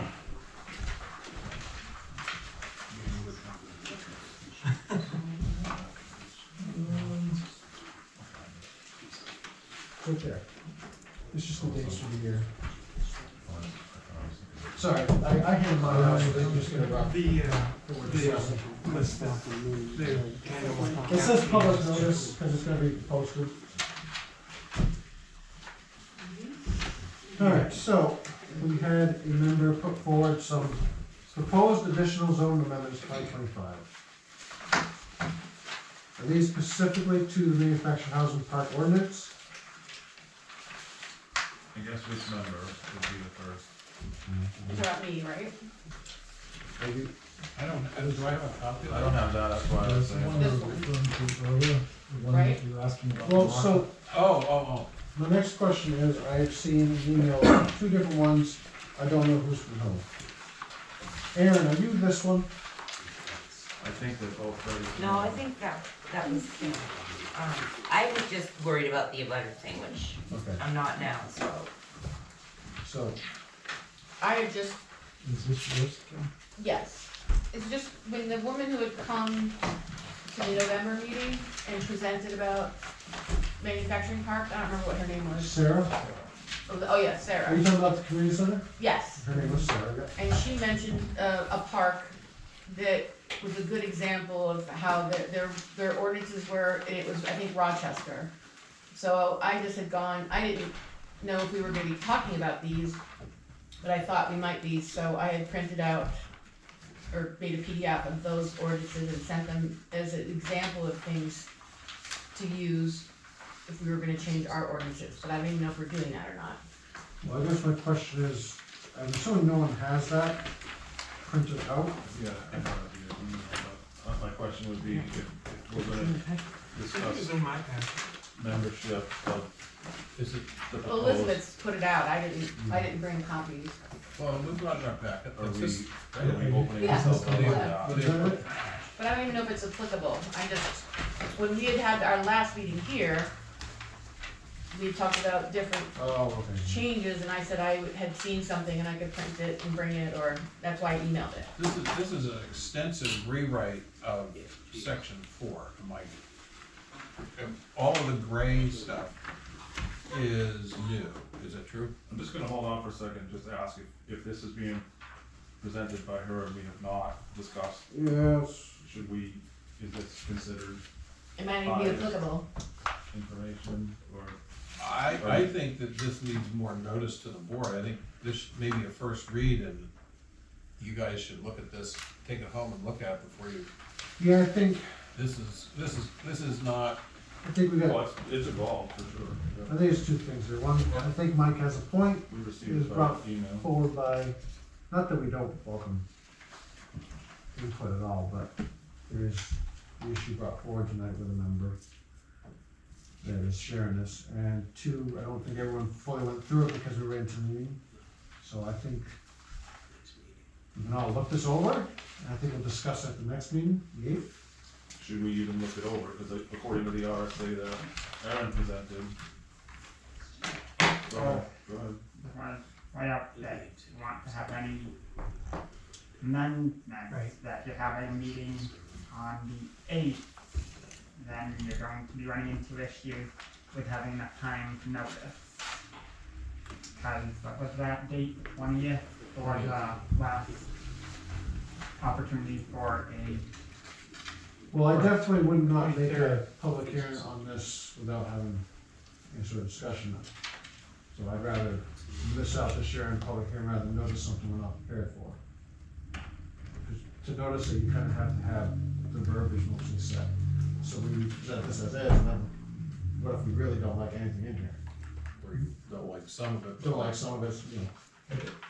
You tie yourself down too much. That was a discussion that Henry just brought up too, you know, splitting 5 into 6. How much you change it, where does that become an issue? So if we would notice it here and now, just because we're getting close, we're tied to this and, Even if you liked it, you might be you just jammed on time. you just jam the time. Yeah, so I think we should consider what we need to prioritize and whether we have time for it, because I think Courtney brought up a good point, that we're putting on the ballot that we're, and if the voters pass the amendment, we will now have the possibility of manufactured parks in the rural district. Yeah, I mean, So do we need to make a few minor changes to that ordinance to make sure we got ourselves covered for that? Well, but if it that does wouldn't, pass? this wouldn't even affect that if I read it correctly, because this is about parks. Yeah, so if you're putting a house on a single. Oh, no, I'm sorry, we're Yeah. talking about the parks. Right, our We're talking about subdivision. the So if you parks. pass, let's say subdivision parks. Right, Courtney brought up, we don't have a lot requirement for a park itself. Well, yeah, I was gonna bring that up later too. So I think that would definitely be more. so maybe pressing there's to a start. few minor items we can decide on today, so Carol can get it noticed and we can have a hearing on the 8th. I mean, that's what I think would be, because, I mean, let's face it, the current Louisville Park ordinance has not made the current park look bad. So I don't think there's a issue with how it has worked. I think it will survive a year if we don't get to it. And the likelihood of someone taking on the cost of implementing the park is unlikely. Well, I mean, minor things, well, maybe not minor, but minimum, maximums, Yeah. lot coverage, I mean, some minor metrics in there to protect. Lot coverage is covered in the current ordinance. Well, The proposal here is to double it. Which I don't know. Well, in a park, which is different from on a single family lot. But we're talking about, I think we want to talk about the minimum and maximum for a park. and I'd like to talk, and maybe I don't right, understand it, but the point I'm trying to make, similar to what we did with the solar ordinance, is we had a coverage requirement that the footprint for the solar plan could only be 50%, Yeah. or whatever we're at. It was- I would like to propose something similar for the mobile home park in the rural district. So we keep the rural district rural. So I think the three things, minimum, maximum, and coverage area. And those could be relatively easy to come up with in theory. I think so. Well, there's standards, you can look at other, When you say, sorry, go ahead. no, it's just saying, it's Yeah. not, Somebody else has done it. this is not a wow, this is a brilliant new idea, these are standards that are out there, you can look at. I think Jaffrey has minimum and maximums I was looking at recently. Yeah, the problem with most of the minimums and maximums, they were imposed after things were built that people didn't like. And so here's your opportunity to do it beforehand. There are a lot of planning, there's a lot of stuff on building and planning where you can see projects that were thought out beforehand, and open spaces were contemplated and built into the plan, and they work out quite nicely. What size are the two current parks? Acreage wise? Yes. 11 point something and 32 point something. Just because I know the size of those in my head, so I can put a number to that. And the one on Prospect Street's probably 3/4 of an acre. I don't know the extreme. I don't know who owns that. I'm sorry, I heard, what did you say the acreage was? 32 32 point something on one of them and 11.7 I think on the other. So let's discuss minimum. Let's start there. What Not do we feel? tonight. Are you gonna do it tonight? Well, We have to make the deadlines.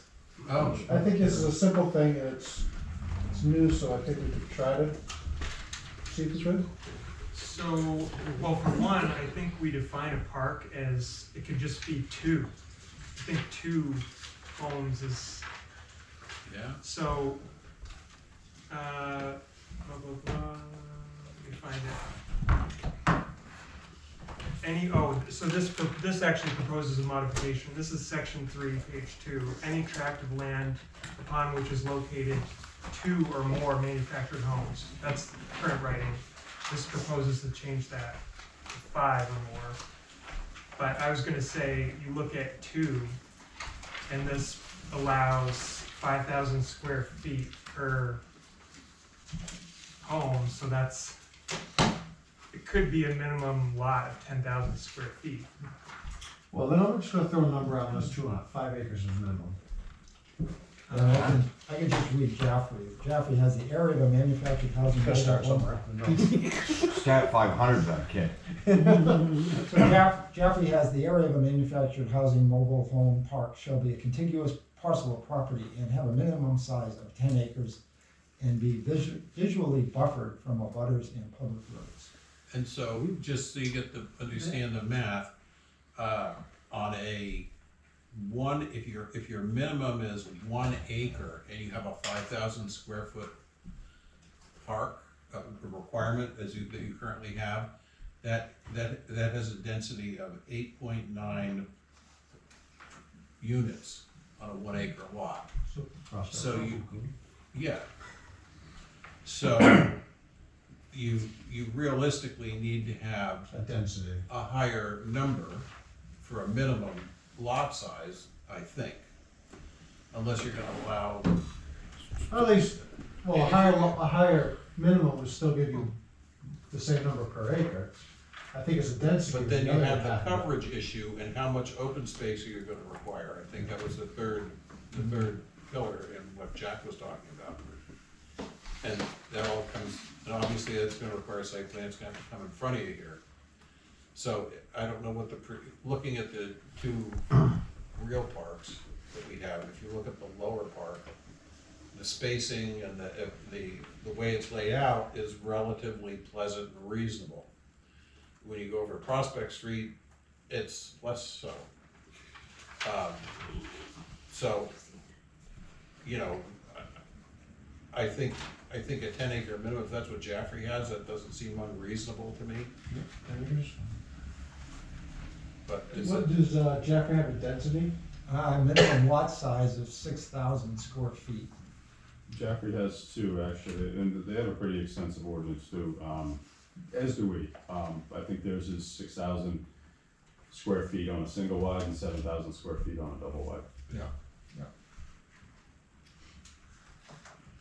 So that's there's no like percentage for like green or Cause you were talking like not allowing more than 30% of an acre of coverage of a lot with homes, right?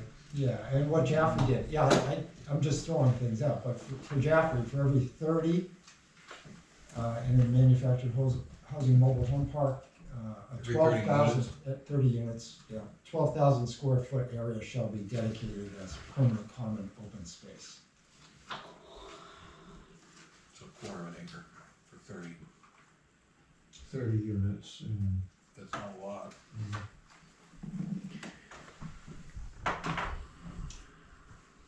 I would think you'd want it higher than that.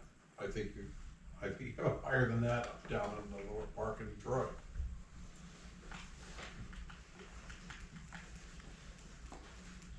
Is this, we just wanna pull a number out of the air here tonight? Is that the plan? What does this apply to, just out of curiosity?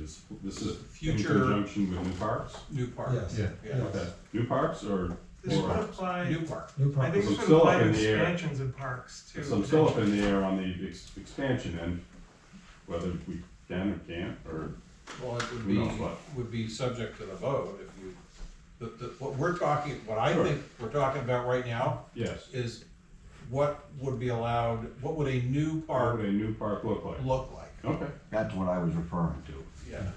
yeah, Cause, fair enough. Because 'cause currently, if the town votes in allowing new parks or subdivisions, if they do, we don't have a minimum or maximum size, so you could could you take have 8 trailers on 1 acre? according to the current rule, you could have 8 trailers on 1 acre. Yeah, according to the rule, the one thing I will say is certainly, well, you know, what the topography of Troy is. Good luck finding it. Yeah, and you've Yes. got roads, you've got wetlands, you've got Sure. all kinds of other issues, so the density will never be area divided by 5,000 or area divided by 7,000. Well, yes and no. I mean, I agree with you in principle. But you could find a parcel where you can say, well, I have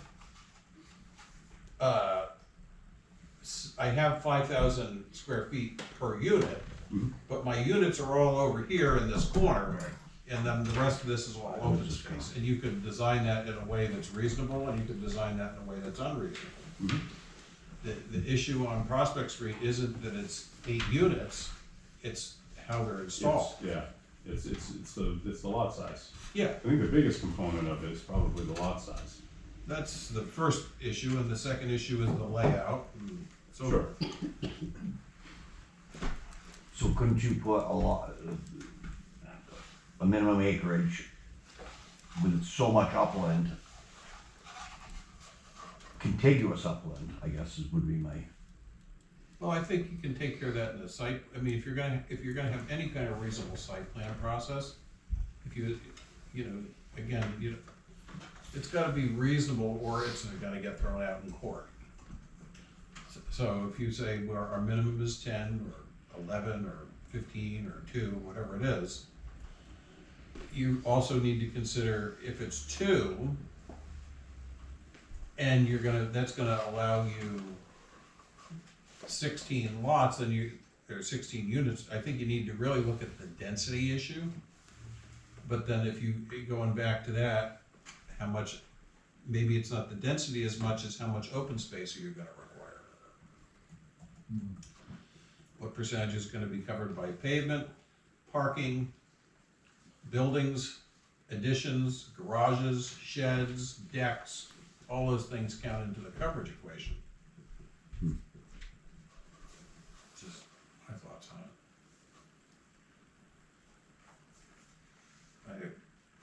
I think that, and it wouldn't, the law doesn't apply to parks, but you go back to one of the concerns I have is the ADUs, which I was gonna take up under selectmen's comments, but maybe we'll never get there tonight.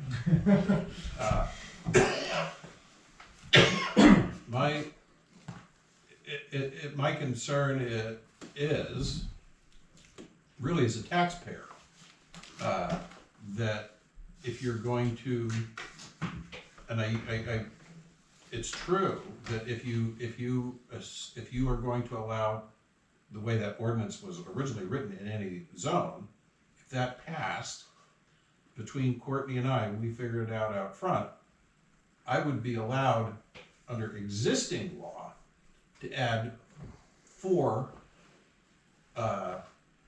mobile homes to Russell Avenue. And Courtney could add, I think, a similar number. There's 8. And that's just the lots that we own. What if everybody who owns a big lot on Russell Avenue wanted to do that? And what's the problem with that? Well, assuming there was water and sewer capacity to do that, which someday there will be, the tax impact, who are you gonna tax those people? How many school children are gonna come from that? The state is nowhere close to solving the impact of costs of school children in an effective way to alleviate the tax burden on this side of the state. They have, their park is 55 plus, but that's not in our ordinance. You don't have to do that, I don't have to do that. And the whole thing that, since the zoning was seriously undertaken in this town 25 years ago, was to eliminate the cutting things up and cutting single families into 4 families, or cutting 4 families into 8 families, and throwing a trailer. So if you go down at the end of Brook Street, where you have, I can never remember the name of that street, but where it turns off to the left, you have your theoretical butterfly park. Barrett Street. Well, the building that C.J. Hall built across the street, you may not know what was there before, but Arthur Bowers owned that whole left-hand side, and he had 3 trailers there, and that's what C.J. took out. I don't want to go back to that. That's not good. You can't tax them. There's no possible combination of events where you're going to make Troy better, the taxes better, people's lives better by doing that. I mean, for one, we are talking about allowing new parks in the rural district only. Yes. So there's no water. There's no water and sewer. They've got to have adequate. They're not agree going to with all be that. in a village setting. I just said, in the context of the way that when we walked in here tonight, the way that article was written, it would allow that. So back to a moment for the coverage. In our solar ordinance, 10 or more acres, we allow 35% coverage.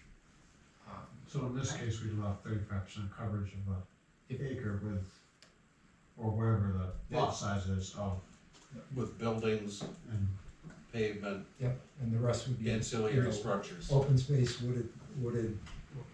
So it's just in keeping with the rural area. I would say that's your minimum. If you want a hell of a trailer to cover an acre with it. Is that a motion? No, just a discussion. Yeah. It's floating it out there. I don't know if people, Herb, you had a. Yeah, they'll Dick through me with his comment a little bit. So one. So what is it? 30? Anything. We're proposing a 10-acre minimum. Yep. And 35% coverage for development, for roads, homes, etc. The building, the decks, sheds, whatever your ancillary. Yeah. And then the rest would be, undeveloped. And that's in case, and that's for any new park, in case. Right. In case that's what gets voted on and that comes up.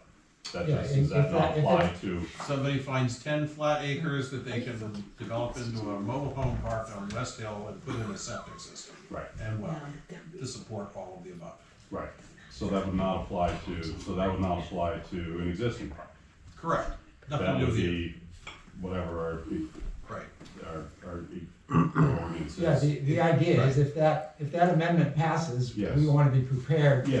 Yes, right. Agreed. That's what we're talking about here. Yeah, agreed. No, but it would apply to existing parks seeking expansion as well, because it governs all manufactured housing development regardless. I mean, there's some non-conforming uses, so maybe we could maybe take that into consideration as well. Or if you could find 10 flat acres on the water and sewer system, there's that. How is it that you can apply new zoning to an existing. Yeah, it's covered in, hold on, let me look at the non-edited one. It's covered in section 4, non-conforming uses. Legally existing manufactured housing, oh no, we covered that one already. Section 6, non-conforming uses A, legally existing manufactured housing parks established prior to the adoption of these regulations. Isn't that the case for your two existing parks? They predate these regs. Yeah.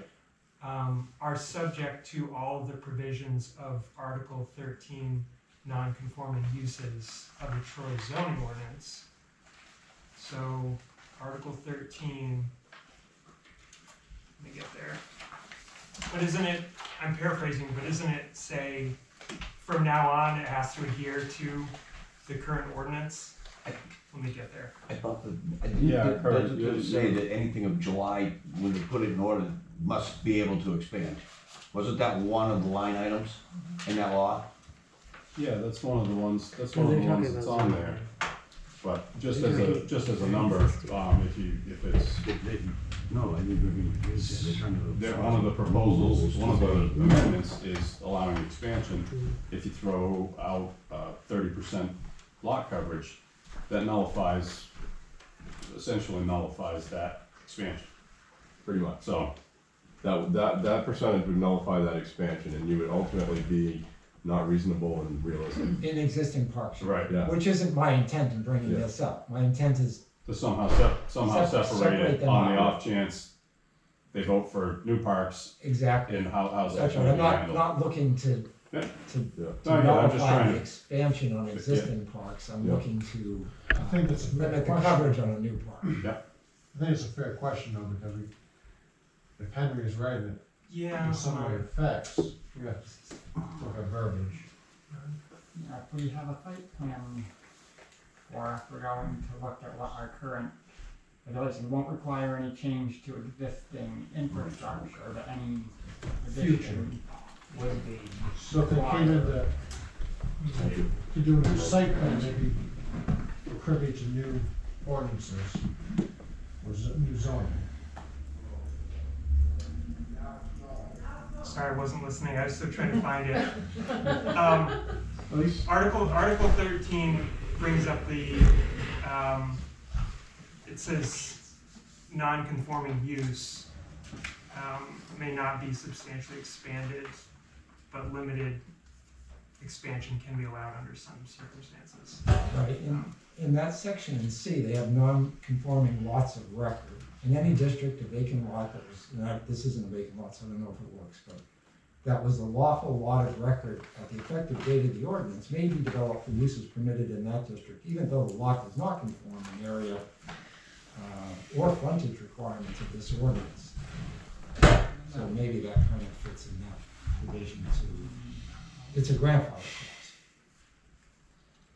Yeah, I would say what you're reading there is more along the lines of if you're in a district that requires 100 feet of frontage with a 2-acre lot, and you have a lot that is a 1-acre lot with 50 feet of frontage, you're allowed to build on that as long as you meet the setbacks and the various things that are. Yeah, it says area or frontage. Yep. Yeah. Right. Yeah, and that's more the area. I don't think the area is. I think that also covers like undeveloped non-conforming, doesn't it? This is already developed, and the question is whether or not a change in zoning we're adding is gonna affect it if they choose to expand, if they're allowed to or want to. Now, I guess you could do verbiage, new parks created must have a minimum lot size of 10 with a coverage of 35%. New parks being your. Yeah.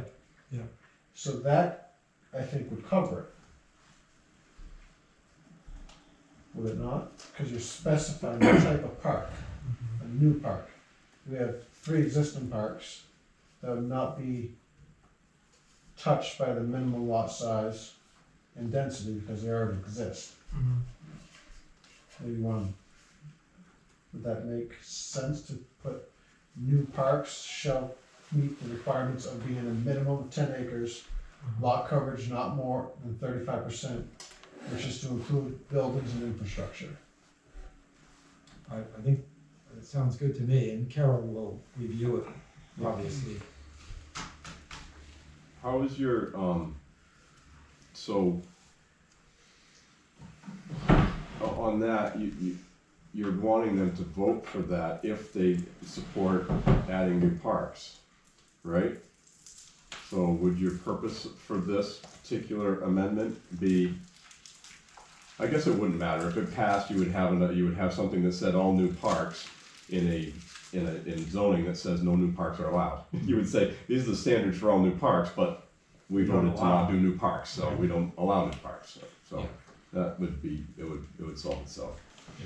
Yeah, I Sorry, think you're just- right, it would solve itself. It was, brought up after the fact of this public hearing or during it that we're kind of missing that component to help control. Yeah. So. Yep. I mean, the flip side of that is if they vote that down, but pass allowing the parks, you might have Well, issues. that's what I'm getting at, is like, in that It could- scenario. it could you- happen either way. Yeah, and I mean, it is what it is, but you wonder if the purpose can be, established in there. outlined for new Yeah, park. to outline what it is your intent was, the Yeah. planning board's intent Could was. the purpose be that if proposed amendment X passes, this is the restrictions or whatever it is? I don't wanna get really far out there, but would it be a guideline in place if someone decided to cite the state law over town law, and then there would at least be guidelines in there regardless, if it did get voted through and voted down, if someone decided that they wanted to, would that be a guideline? Yeah, like a In place. fail-safe or, Right. yeah, absolutely. Right, 'Cause yeah, if if you end there's- up in court and if I wanna put a new park in, well, at least you got Okay, this, well, we have that an says, well, you gotta ordinance. do it on 10 acres or whatever. so. Right. And you gotta do it on Yeah, rural district. Yeah. that's a Well, great point. Yeah, we wouldn't have a road, forget the rural district thing, right? Yeah. So we want that in the form of a motion, so Carol can do that? Do we feel that 10 acres and 35% was the number? Seemed to work with the solar ordinance, okay? Of course, they're like, nothing like one another. I mean. No, well, they're both in the rural district, and we're trying to maintain Yeah. the rural district. Yeah, it's about space. Yeah. I got you. I suggest maybe going with, 7 acres. I'm just, looking through some of the lot sizes I'm seeing in the rural district and, noticing that seems to be A lack of anything over 8 acres? there's not a lack of that, but there's a significant number in that 7 and 8 acre lot size that have road frontage. Are there 10 and above parcels? There definitely are. Then I think it would be safe. The problem is if you move it down to a lower number that is more prominent, you have a greater chance of higher density of parks. So I don't think we want to create a higher density. I think if there are at least 10 acre lots, I think we're covered. And people can. I think we'd be not in compliance if we said 10 acre minimum and there is not anything above 8 acres available. Well, then you're not being reasonable because you're making a minimum that is not available. But if there's 10 acre lots available, we're being reasonable. And can people do backlot development for this to get, as long as they've got adequate frontage to get the road in and? Well, for a park? I'm not sure how. Back lot. Well, I mean, if you've got the right of way, or you've got enough of enough frontage to get to don't we have that provision in there for a house lot? Yeah, for a house lot, but I don't know. Usually one back lot. I think it's usually one back lot. And the one back lot would count as a single. Backlot development. Because of the value of the preservation of the unique character of the town of Troy, and because of the rough topography of the land, private access to lots that lack frontage on town or state maintained roads is not specifically prohibited. Matt, just to skip to the bottom, it says one single family. Number 5. Backlots specifically limited to one single family dwelling unit. Right, good enough. Alright. We would have to amend that if we wanted. I don't think so. So I'll put a motion to make a minimum lot size 10 acres with a coverage of 35% of building and infrastructure. I'll second that. Any discussion? I know we're gonna wanna revise that in the future. I think I get the purpose of it. It I think seems as long as we don't generally change the reasonable, I purpose, we can change picture it. verbiage. Yeah. I think the bigger issue is how to address in our ordinance the expansion versus new. And it's not really clear about whether the manufactured housing regs apply to expansions. Or Kyle was, did you add that to part of your Oh, amendment? It should say new. No. Okay. New parks shall meet a 10-acre minimum with 35% coverage in buildings and But infrastructure. I'm saying it leaves the question, what about expansion of parks?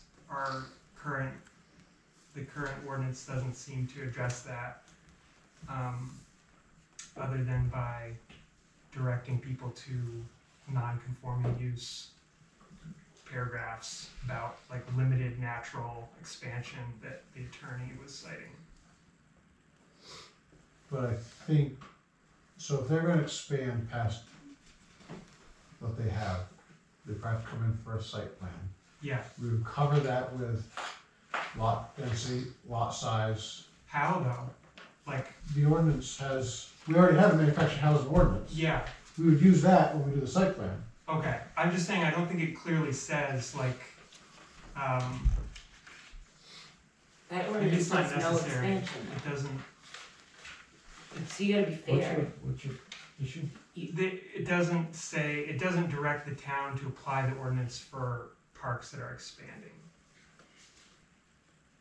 Well, Or is it implied? Is that what you guys are getting at? The definition, subdivision site plan review regulations shall apply to this ordinance in addition to the following definitions: manufactured housing park, manufactured housing. The authority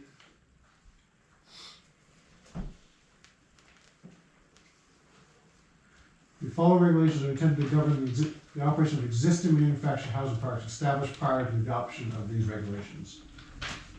They exist prior to the adoption of regulations, and these regulations will govern the operation of existing. Okay, And these would come into effect if they look to expand. Otherwise, these have no purpose. If they never expand, they just stay where they are. We'll go to these. I think this whole thing is to govern how that park looks. If they look to expand with a site plan, Yeah. these will be the guidelines to go off of. okay, Minimum lot size 5,000. 20 feet clearance between all manufactured homes and park. No close to 30 feet from the right of way of any public highway. yeah. I think It's the applicability covers that. Existing parks established prior to the adoption of this regulation are gonna be governed by everything in here. Okay, well, if you're satisfied and other people are satisfied, I think that'd be satisfied. I mean, the only thing we're changing, if the town votes to change it, is to remove the restriction of no more expansion. yeah, That doesn't remove all the requirements, everything else in the ordinance. It only removes the expansion part. So how I feel is, if they came into site plan building permits and all that, they'd have to follow everything in the ordinance, like anyone else would have to in the village district. Is there right use, you got setbacks, yada, yada, yada. This was just a little more detailed. The park is how I understand it. yeah. Is that how? Yeah, I agree. I don't think allowing it, if the town votes to allow expansion, I don't think it skips past this entire ordinance. It just allows this ordinance to come into play to have an effect on what the future would look like, is how I interpret it. So I guess the question is, does the board feel the same way?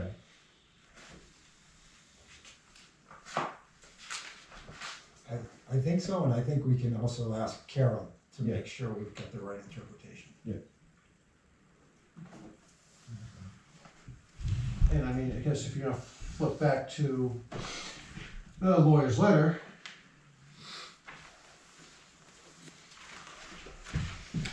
he talks about he says expansion of mobile home park is not completely excluded by these regulations in here. So that means that these regulations cover an expansion.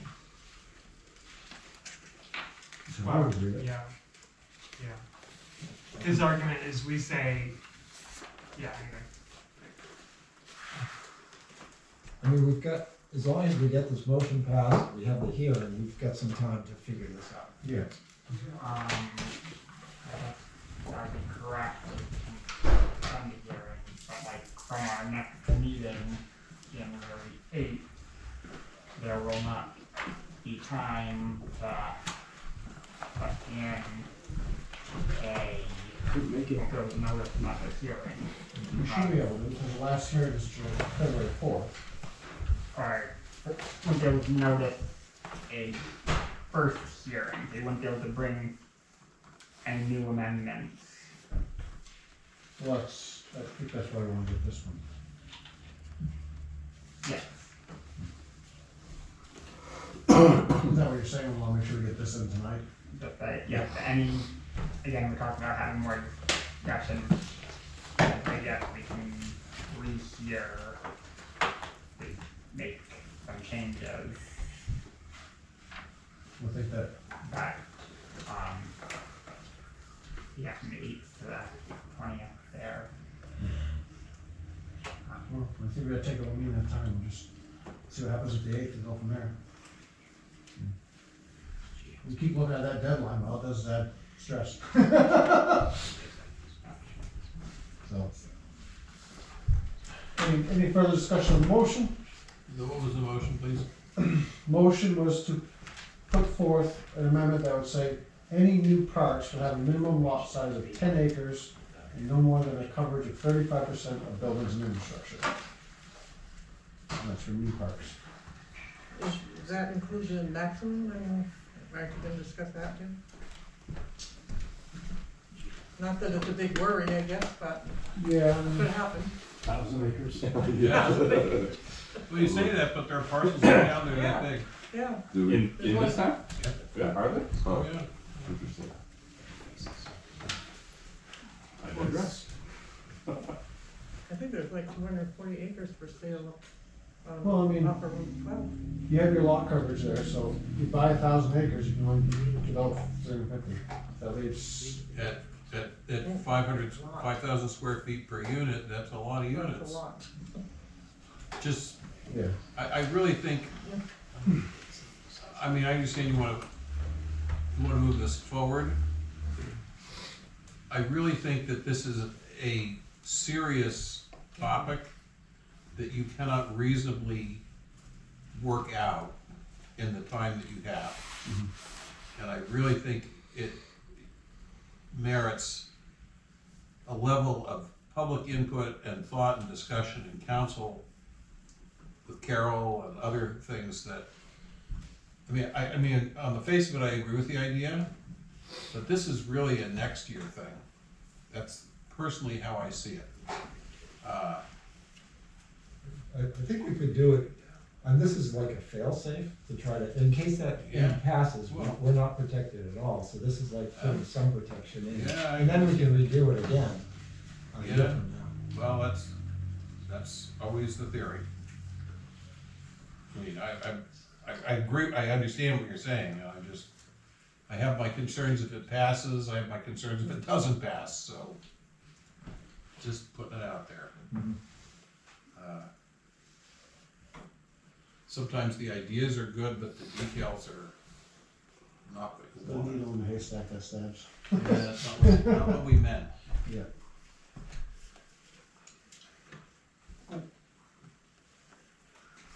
Yes, Henry? Well, what if we just agree to give, like, Carol or Jack or a volunteer some latitude about a maximum figure in what is noticed? Do you want to just pick a maximum figure? I hate the idea of pulling it right out of the air. Well, that's what I was saying, if someone had a number, if not, then, Well, you could, does Jaffrey have a maximum? I don't think so. I mean, objectively, there's the constraints of where you're gonna get this magical piece of property in Troy. Yeah. I mean, again, when you look at what we have available for land, yes, there are 3 and 400 acre properties. There's at least one 750 acre property, you know, but on a classified road. The majority of the big lots are out on class 6 roads that wouldn't qualify. But, you know, just, when you craft these things, you have to take into consideration the stuff that you don't know about and didn't think about. Just whatever. Yeah, you never know what developer wants to So, do. well, they're gonna do things that are profitable for them.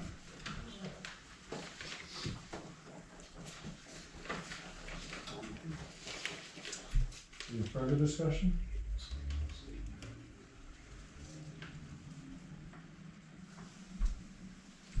All those who'd like to move forward with the motion for the public hearing on January 8th? You're asking for a vote, I'm sorry. Yes. Oh, yeah, aye, aye. I'm gonna vote yes. Yes.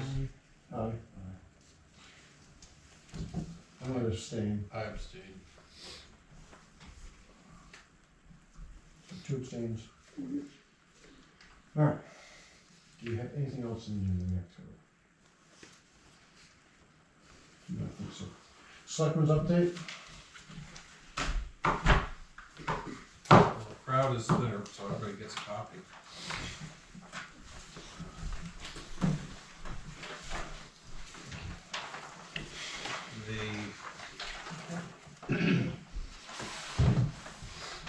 Nice. Well, it's the first draft. Ready? The selectmen have provided a, we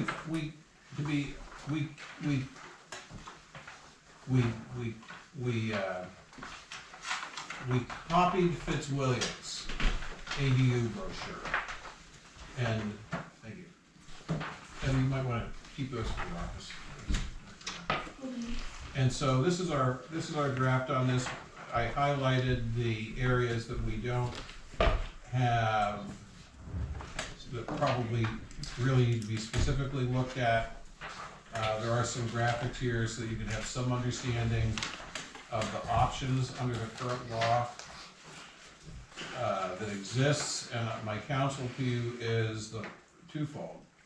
A, we're doing this. This is the facts, number one. So number two, we should have something that is clear to the public when they come in and they want to do it, that we all agree on, we being the select board and the planning board. And then third and finally, the thing that hangs over our head here is housing density. So if you have a minimum lot size of 2 acres for a single family house,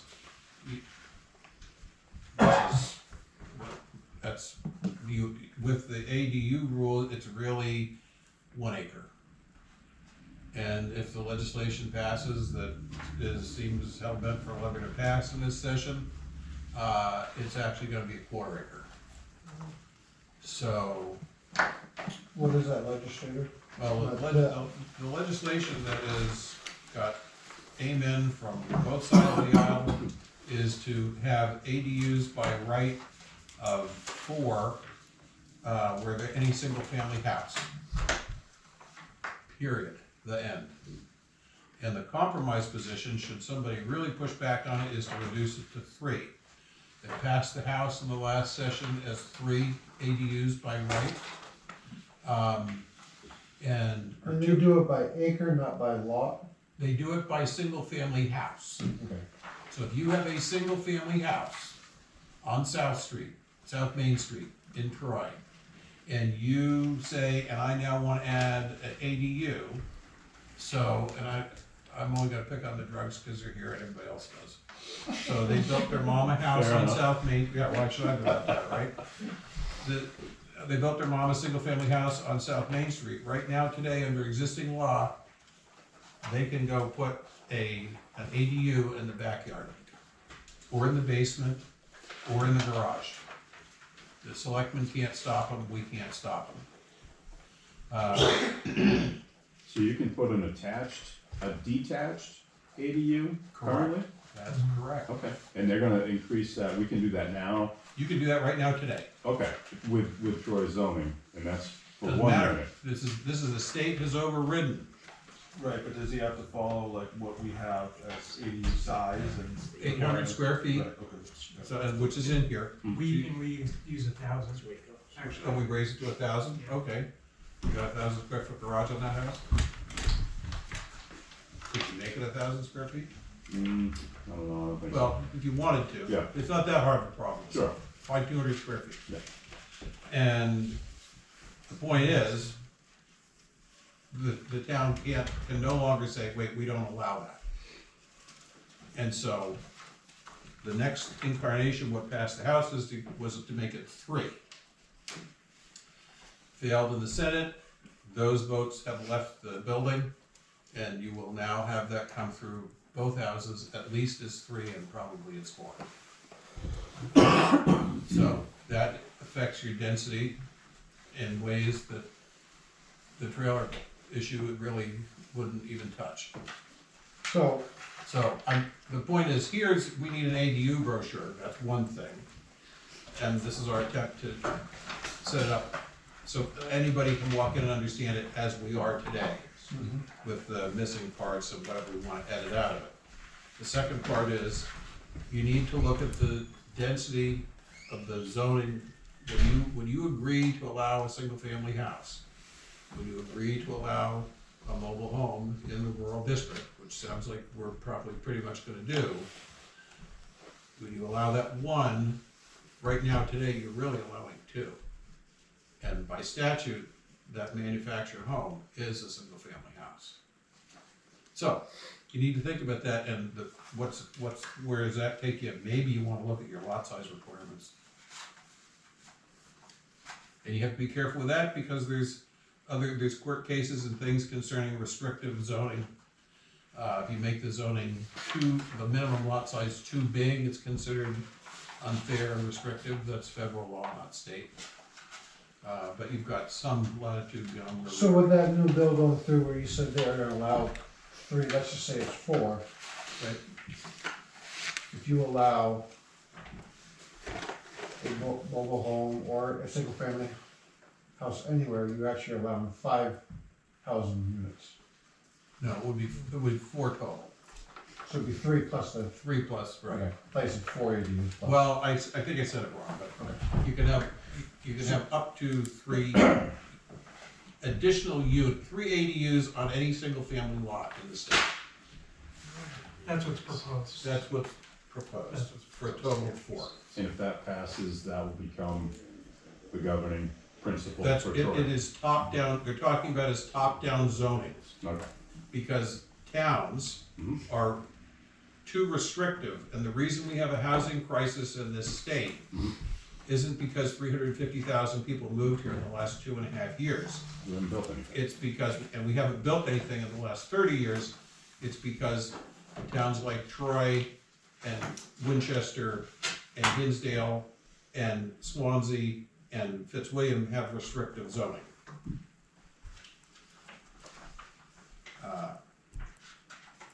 So, that's the reason, that's what you're gonna get. I have a question on this picture of the detached ADU. Yeah? That here it says, that the ADU must have a separate house number and entrance from the principal dwelling unit on the first Correct. page. Yeah. That's easily done. Well, you can't enter a detached, what you're saying is you Right, can't enter a detached building from From another my building if it's dwelling. freestanding. Well, it says, It's just. must have a separate house number and entrance, doesn't say entrance from the. It does say From, that. say from, okay. Well, that may be a scrivener's error. You have to. Yeah, I know you have to have separate. So I guess the houses. question is it from the primary use, or is it be separate from, No, you can't It's share a one? separate address and entrance Correct. from Right, Yeah. you have 123 Happy Street and 123 Happy Street A. And then you get into the whole kerfuffle of that street numbering in Troy, and that's, like, good luck with that one, man. So if it's if it's a garage, then they have to have a separate staircase on the Right. outside going up to it? Correct, you couldn't go through the existing front door and then go up the stairway and say, you know, hi mom, and then go in that and say that's an ADU. Right, okay.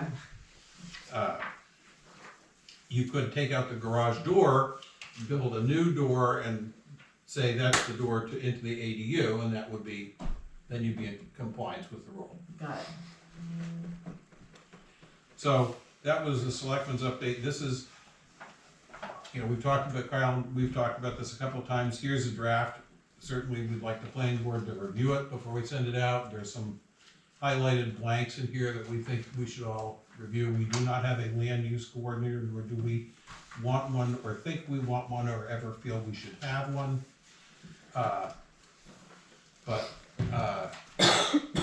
That is the least of our problems here. But we do feel we need to all get on a page and publish something so that it's clear. And the additional caveat is the lot size and your housing density. Because it is a potential, this creates a potential issue with density. So. And the important thing to remember about this law is they specifically didn't ask you. There is no input. They are telling you this is how it's gonna be. So. No hearings created held on the creation of the bill? Over in Concord. Oh, okay. I was there. Okay. Well, you are a representative, Dave. Yeah, well, no, I didn't. That's our voice. I was less than popular with my caucus because I worked actively against this. Because I feel its impact, until you solve the problem with funding schools for this side of the state in a reasonable way, this is insane. Particularly doubling down on it. But anyway, that was, you know. Dick, who's the contact for feedback? On this? Yeah. You can contact me. Okay. And my main point is, we have the bullets in our ordinance about this aren't that long, and they could. That'd be fine. Just simply replace send me some of the these. email. This is something I've been working on. I have been working on it. Okay, yeah, forward. Yeah. It would be a lie to say I got any of those graphic skills, so I'm not. I'm wicked good with IBM self-correcting selector. I think most people in this room weren't born with this.